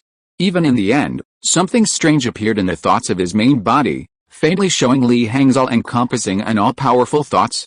This was a clash of minds and thoughts. The defeat of the split body was not simply a defeat of the split body. It was like your main body splitting off a clone to engage in a debate with another person, and then losing, only to be convinced by that person's thoughts. So even if you switch to your main body at this point, it won't make much difference. In fact, you'll likely be subtly subdued. After all, the main body and the clone share the same thoughts. Soon, Self-Calamity's mood turned sour. The clone he had infiltrated was completely devoured and modified by that being, utterly escaping his control. He lost this round. The new self-capture operation had completely failed. He hurriedly severed his connection with the clone to prevent his main body from suffering the same mental invasion and contamination as the clone. But he was still a step too late. How? So this is your main body? Li Heng's majority of his consciousness, following the connection that Self-Calamity hadn't completely severed, directly invaded Self-Calamity's main body, and his physical form appeared in Self-Calamity's ocean of consciousness. You really dare to come? In the ocean of consciousness. Self-Calamity also manifested a human form, looking at Li Heng with a gloomy expression. Why wouldn't I dare to come? You fought me in a mental battle at the clone level and lost. So what can your main body do to me? Li Heng said with a smile. After arriving here, he roughly understood the level of this Self-Calamity. Its power was infinitely close to that of a saint, far stronger than a typical half-step saint, but still very, very far from true sainthood. This precisely confirmed his previous guess. Unrestricted accumulation of power makes it difficult to advance to sainthood. If a typical 9 tribulations heaven and earth is likened to a single universe, then a half-step saint above the 9 tribulations heaven and earth transcends that universe, able to freely create and destroy multiple universes. Therefore, the power of this Self-Calamity itself is very, very far down the path of creating and destroying multiple universes. A typical half-step saint can destroy a few universes at most, but this Self-Calamity's power can destroy countless tens of thousands. If there were a cosmic ocean formed from countless universes, each stream representing a universe, then a casual strike from this Self-Calamity's power could sever that ocean, destroying billions of sea areas. Of course, while this power looks terrifying, its essence hasn't changed much. It's still just quantitative accumulation, not qualitative change, let alone breaking through the final critical point to advance to sainthood. You need to understand, things don't exist in isolation, and thoughts need power to support them, otherwise, it's just empty talk. The reason you could so easily devour and modify my fragments is because my main body couldn't extricate itself and couldn't transfer its power. But now you're courting death by entering my main body. The Self-Calamity spoke coldly, its anger palpable. Then you're welcome to try. Li Heng smiled smugly, repeating his old trick, once again radiating his own thoughts and power, adding his own color to this ocean of minds, devouring and modifying the evolutionary trends within. You dare? The Self-Calamity roared in fury, the entire ocean of mind surging and churning, intending to directly annihilate Li Heng's thoughts and power. Why the rush? You pursue evolution, renewal, iteration. But I can devour your fragments, modify and reverse them, proving my path is stronger than yours, so you should follow mine. In a sense, isn't that also renewal, evolution, and iteration? Li Heng laughed loudly. Why try to fool me? Your words directly alter the core of evolution. Your path isn't evolution, renewal, or iteration. The Self-Calamity retorted with a cold laugh. If you were to encounter a powerful being and have to endlessly modify his path, then grovel before other calamities and monsters, he would have been absorbed by them long ago. Your perspective is too narrow. This is clearly evolution. You're too mechanically metaphysical, no wonder it's a calamity, not an evolutionary trend that benefits world civilization. Li Heng shook his head, sighing. Both sides had valid points. However, Li Heng held a certain advantage in reality, making his argument more plausible. The Self-Calamity didn't answer. It discovered that even within its own body, the thoughts emanating from Li Heng were still difficult to process, continuing to grow stronger within its ocean of evolutionary thought. It was utterly shocked. How could this be? This was its true body, empowered by its terrifying power, unlike its previous split form where it had no outlet for its strength. Yet the situation was the same as with the split form? Could this being also possess terrifying power? But that shouldn't be the case. Only a large portion of this being's mind was present, even its true body wasn't here. It wasn't its home ground, but rather an away game. How could such a powerful force contend with it? Moreover, this being's strength wasn't even that of a saint, judging from its aura, it was at most a half-step saint, and it had only recently advanced. How could it compare to him?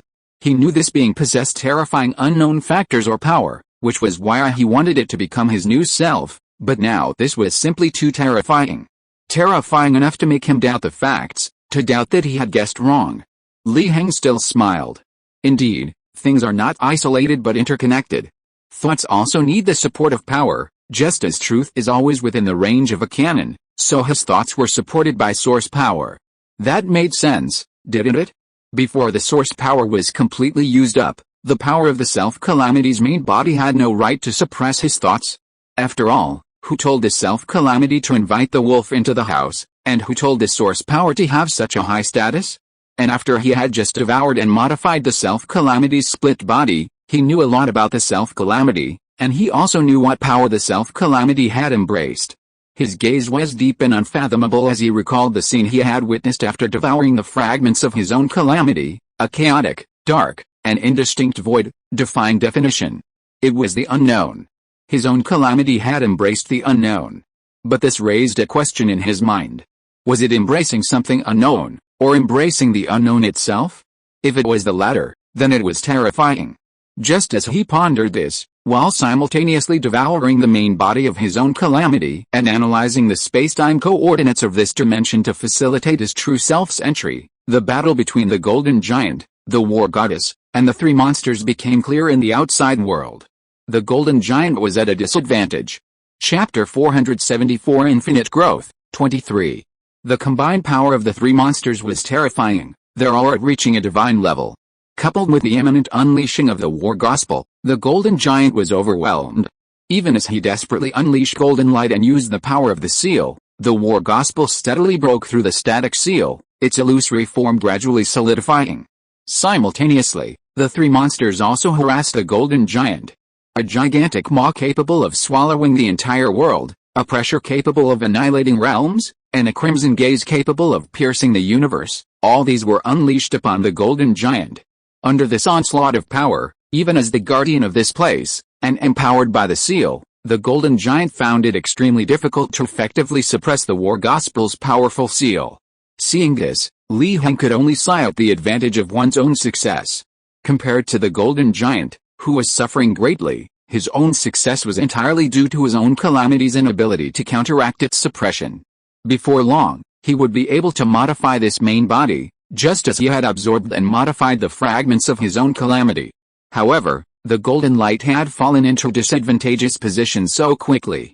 Perhaps he needed to speed things up. He was struggling against his own calamity. He still held a sliver of hope.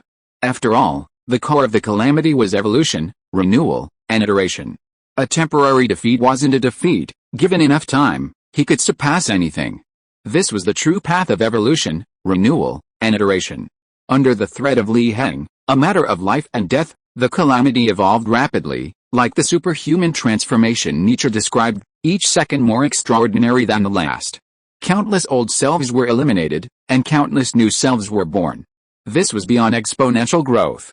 In terms of power increase alone, if before it was merely capable of destroying astronomical numbers of universes, still not exceeding the boundaries of human imagination, and its essence hadn't changed much, then now it was gradually approaching, exceeding the boundaries of human imagination, reaching the realm of mathematical numbers. How large are mathematical numbers? For example, Buddhism has a mathematical unit called ineffable and unchangeable. How large is the number unspeakable turn? Imagine someone writing this number down on paper and binding it into a book. This number would contain 3.721838379 x 10 cap 37 zeros. Assuming each page of ordinary A4 paper weighs 4 grams, writing 1,000 zeros on each page would require 1.488735352 x 10 cap 35 grams of paper. The mass of the Sun is only 1.989 x 10 cap 33 grams. The book's mass would be the sum of 74.8 solar masses. 8 solar masses are approximately equal to 25 million Earth masses. If 1 zero were written every second, it would take 120 trillion years. This number, this unit, is terrifyingly large. However, in the realm of large numbers in mathematics, such as Graham's number, this number is infinitely close to zero. One can imagine how vast large numbers in mathematics are. This also reveals the terrifying growth of the power of self-destruction. Although this mathematically large number is still zero compared to true infinity, the growth of power is not simply a matter of increasing numbers. Therefore, now that the self-calamity has reached the realm of mathematically large numbers, it has begun the process of quantitative change leading to qualitative change. From this terrifying, limitless growth, it slowly glimpsed the realm of the divine and infinite. Having seized this opportunity of quantitative change leading to qualitative change, the self-calamity was overjoyed, even beginning to thank Li Heng for the pressure. Otherwise, it might never have been able to grasp this opportunity for sublimation. Otherwise, its previous power would have been enough to destroy billions of universes, its strength far exceeding that of an ordinary half-step saint, but it was still far from true sainthood, true infinity. After all, for someone walking the path of infinity, reaching infinity from the finite is extremely difficult. No matter how large the finite is, it is still zero compared to infinity. In fact, theoretically, the gap between the finite and the infinite is fundamentally insurmountable, possessing an unattainability that inspires despair and fear. Li Heng frowned. The power of this self-calamity is growing too fast. Before, it was clearly far from true divinity, far from reaching a qualitative change, but now it seems to be only one step away. It seems his own suppression has actually helped the self-calamity. He was somewhat amused and exasperated. So he was the villain, and the self-calamity was the protagonist? A life or death crisis, and it suddenly breaks through? Is this even reasonable? Well, thankfully, it's even more unreasonable. Li Heng remained calm about the self-calamity's unlimited growth. Let alone its current finite number, even if it broke through to the infinite and reached the true divine level, he wouldn't fear it. Because his source energy was enough to guarantee his safety. He could even continue to devour and modify this ocean of the mind, completely controlling this self-calamity. In this way, he would also have a divine-level henchman. Anyway, the source energy level was simply too high, with no upper limit in sight, and the self-calamity had let the wolf into the house, opening his mind and giving him the opportunity to modify the core of the self-calamity and evolve its thought. Therefore, Li Heng was also grateful to the self-calamity for giving him this opportunity. Otherwise, with his current source energy reserves, it was impossible to pry open the defenses of a calamity and enter its core. Both sides were truly grateful. A win-win, everyone was ecstatic. The self-calamity was still laughing. At this moment, it was completely indifferent to Li Heng's devouring and modification. As long as it fully evolved, breaking through from the finite to the infinite, then Li Heng would be nothing more than a weak ant to it. The impact would be utterly insignificant. Little creature, you missed this opportunity. Wait for me to evolve and grow. You will never be qualified to become the new self again. The latest version of the self-calamity thought this, then was eliminated the next second, replaced by a newer version. However, this view of Li Heng as an ant remained unchanged. Both sides were winning.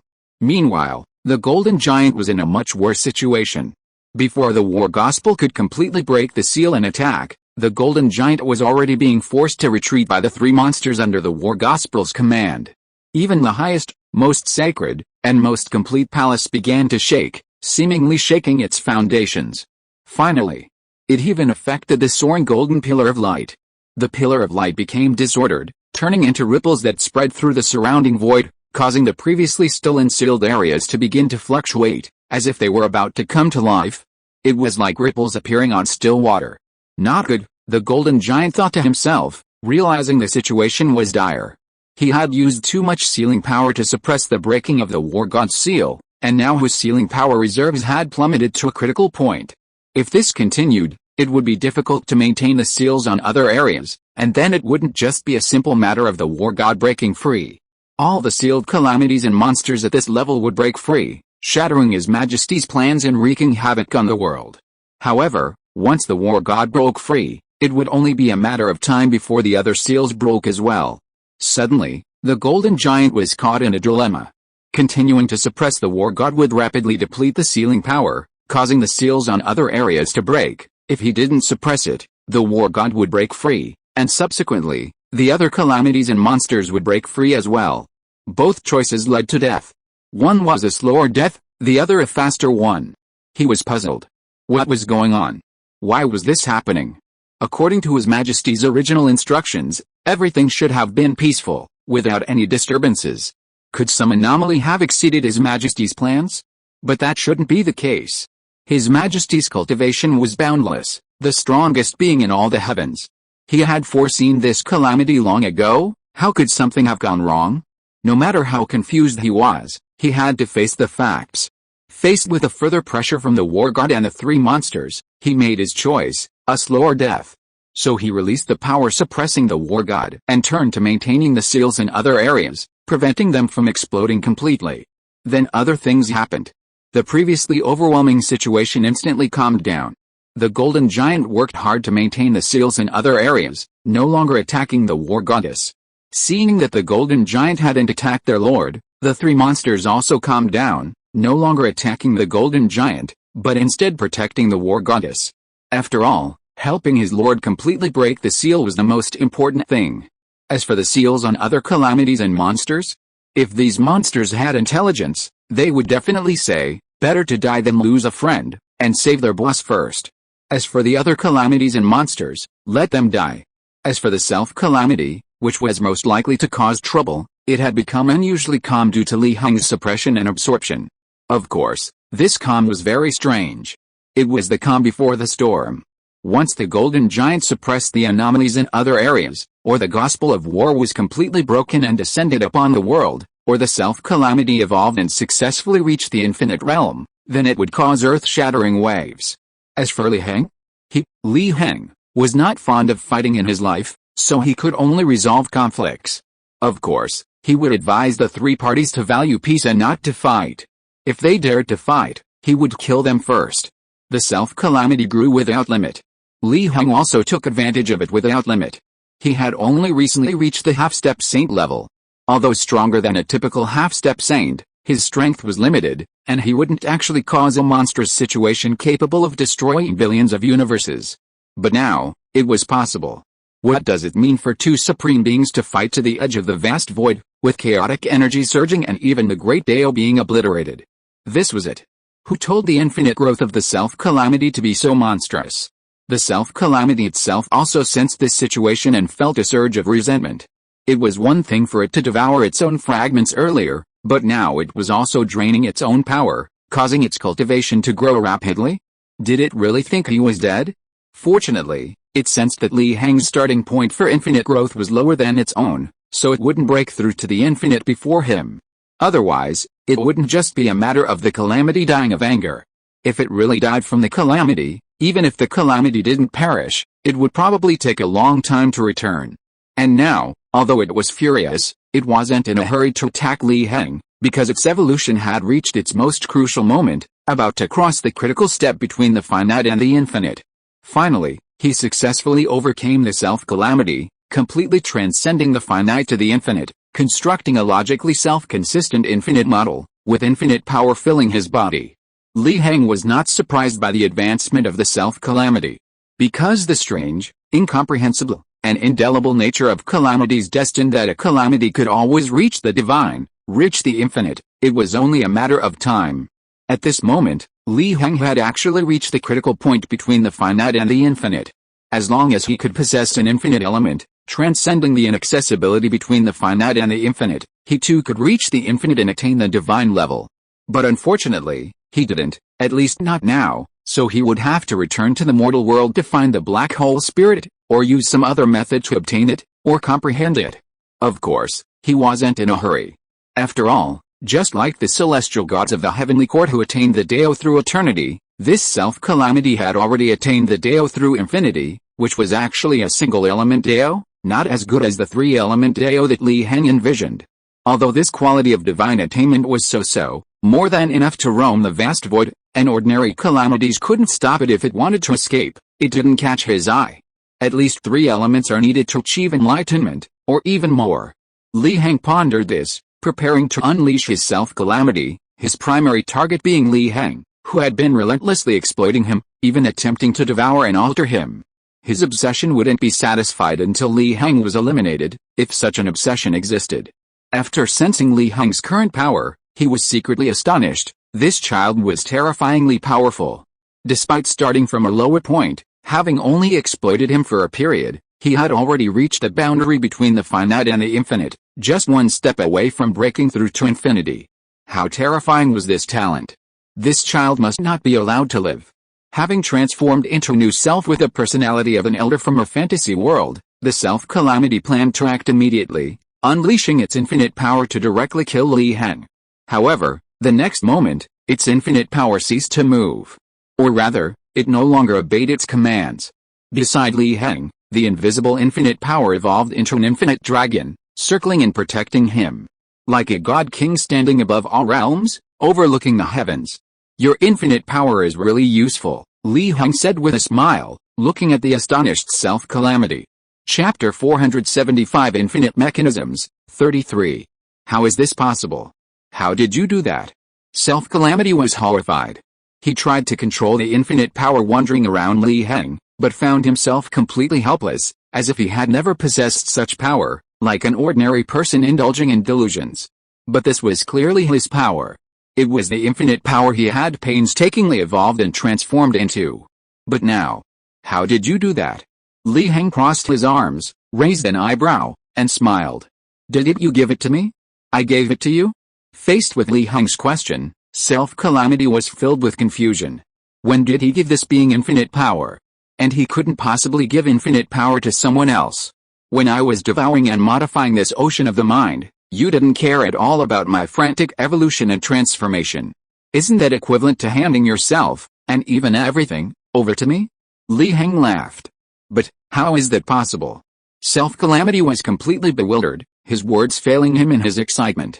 The reason he ignored Li Heng's frantic breakthrough was because he was confident that after breaking through, he could easily crush Li Heng with his infinite power. He wasn't just handing it over. Nothing is impossible. You're allowed to break through recklessly, but I'm not allowed to reap the benefits? Li Heng responded with a smile. Indeed, according to the original plan of self-calamity, after breaking through to the infinite level, he could easily crush Li Heng. After all, the gap between the finite and the infinite is despairing, even if Li Heng had already seized self-calamity's ocean of the mind. To put it another way, the ocean of the mind Li Heng occupied was only the finite-level ocean of the mind before his breakthrough. Once self-calamity broke through to the infinite and possessed infinite power, this finite ocean of the mind would be infinitely diluted to zero in the face of the infinite. In that case, his ocean of the mind would be as good as nothing, and naturally, he wouldn't be able to control self-calamity in this way, much like equity being diluted. However, this situation was based on the premise that Li Heng didn't have source power, but the fact is that Li Heng possessed source power, and he even scattered some source power into the ocean of the mind he controlled. In this way, the status of the ocean of the mind was infinitely elevated. Even though its quantity was still limited and couldn't compare to true infinite power, its high status made up for it. Its status was so high that even the infinite power of the self-calamity couldn't dilute it. In fact, due to the special nature of its source power, it even overwhelmed the infinite power, making the ocean of the mind controlled by Li Heng the core of the self-calamity. It was equivalent to controlling absolute equity. In this way, the infinite power that the self-calamity had painstakingly evolved would be used by Li Heng, instead of obeying the commands of the self-calamity itself. The self-calamity calmed down. It knew it had failed. This being was definitely hiding something, and that hidden thing was definitely incredibly powerful, otherwise, it wouldn't have usurped someone else's power. You can't kill me, the self-calamity said, feigning defeat. You're the confident? You were just as confident a moment ago, but look at you now. Li Heng replied with a smile. Even if you control the power of infinity, that power still originates from me. If you kill me, that power will dissipate. Are you willing to do that? Furthermore, according to your so-called undying nature of calamities, even if you kill me, I can return. That way, I can break free from your inexplicable control and regain control of the power of infinity. The self-calamity spoke eloquently. You won't think that way for long. Li Heng smiled slightly. He controlled the core of the self-calamity and was fully capable of modifying it with his own thoughts and power, changing its evolutionary trends into other trends. I advise you not to completely modify me, or you will regret it. Although I hate to admit it as a collection of evolutionary iterations, the reason I was able to break through to the level of infinity today is entirely because of the power I once embraced. If you modify me, that power will dissipate, and the power of infinity I evolved will lose its foundation, becoming a mirage, unusable. Are you willing to do that? The self-calamity looked at the pensive Li Heng, feeling that it was gradually gaining the upper hand. Li Heng understood the concept of self-calamity.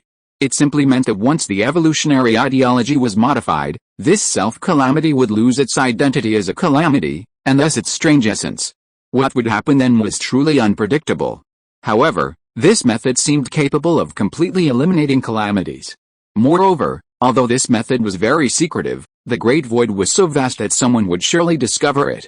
Why did the heavenly court immortals say that calamities were indestructible? Was there some hidden reason?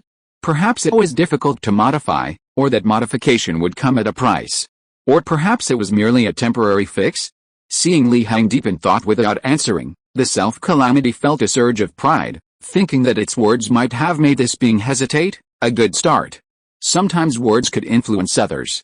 It would temporarily stall this being and then try various methods to reclaim its infinite power. It made up its mind.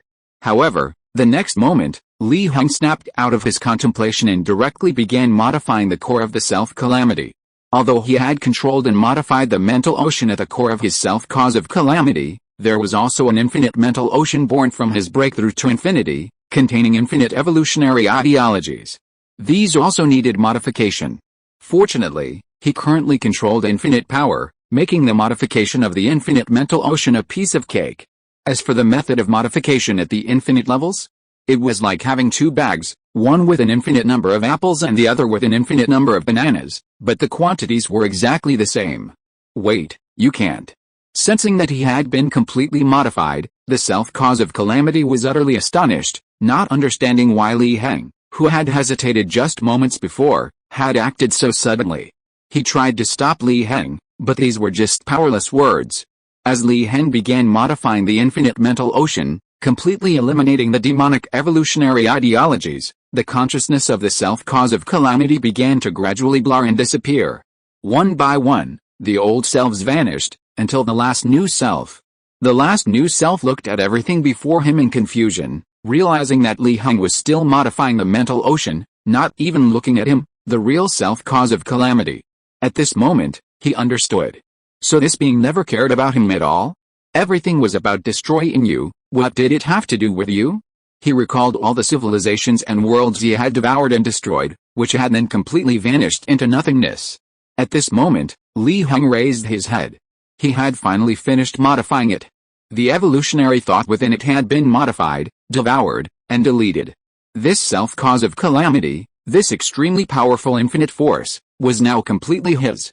However, what the self-cause of calamity had said earlier made some sense. With the disappearance of his consciousness, this powerful infinite force began to become unstable, like a flower in a mirror, the moon's reflection in water, illusory. Of course, this still didn't stump Li Heng. By injecting a little source energy to act as the true core of the infinite force, the problem was immediately solved. However, because of this, whenever the infinite force was used, it would constantly consume his stored source energy. This could be considered a trade-off. Li Heng didn't regret erasing the consciousness of the self-cause of calamity. After all, this infinite power was ultimately a self-inflicted calamity. If its consciousness wasn't completely obliterated, who knew what kind of trouble modifying the core would cause? Calling it a self-inflicted calamity was no longer appropriate, since even the core had been modified.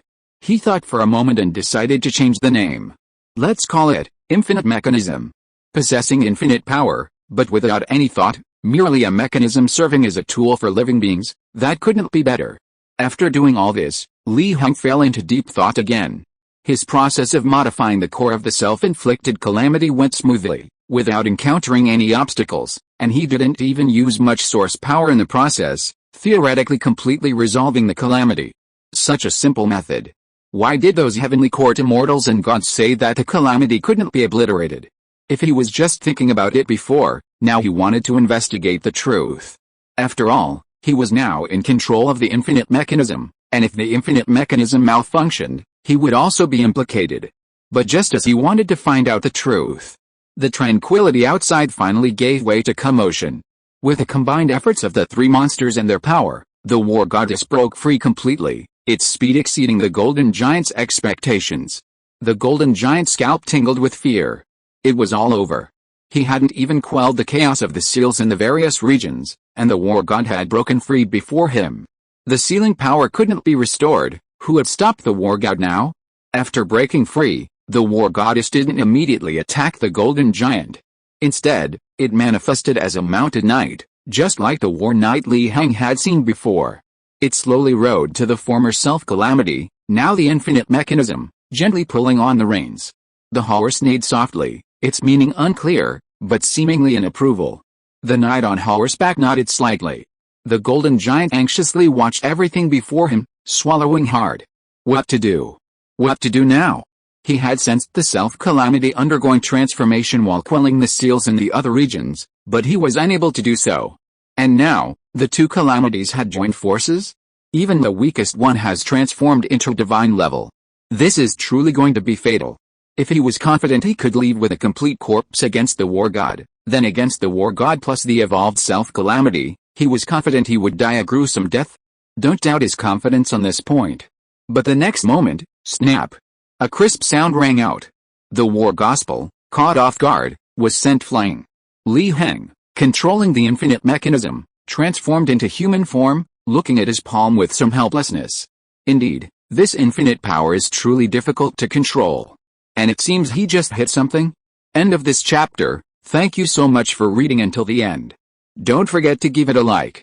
Looking for more exclusive content and immediate access? Subscribe to our Patreon. Remember, every like, subscription or donation encourages us to continue.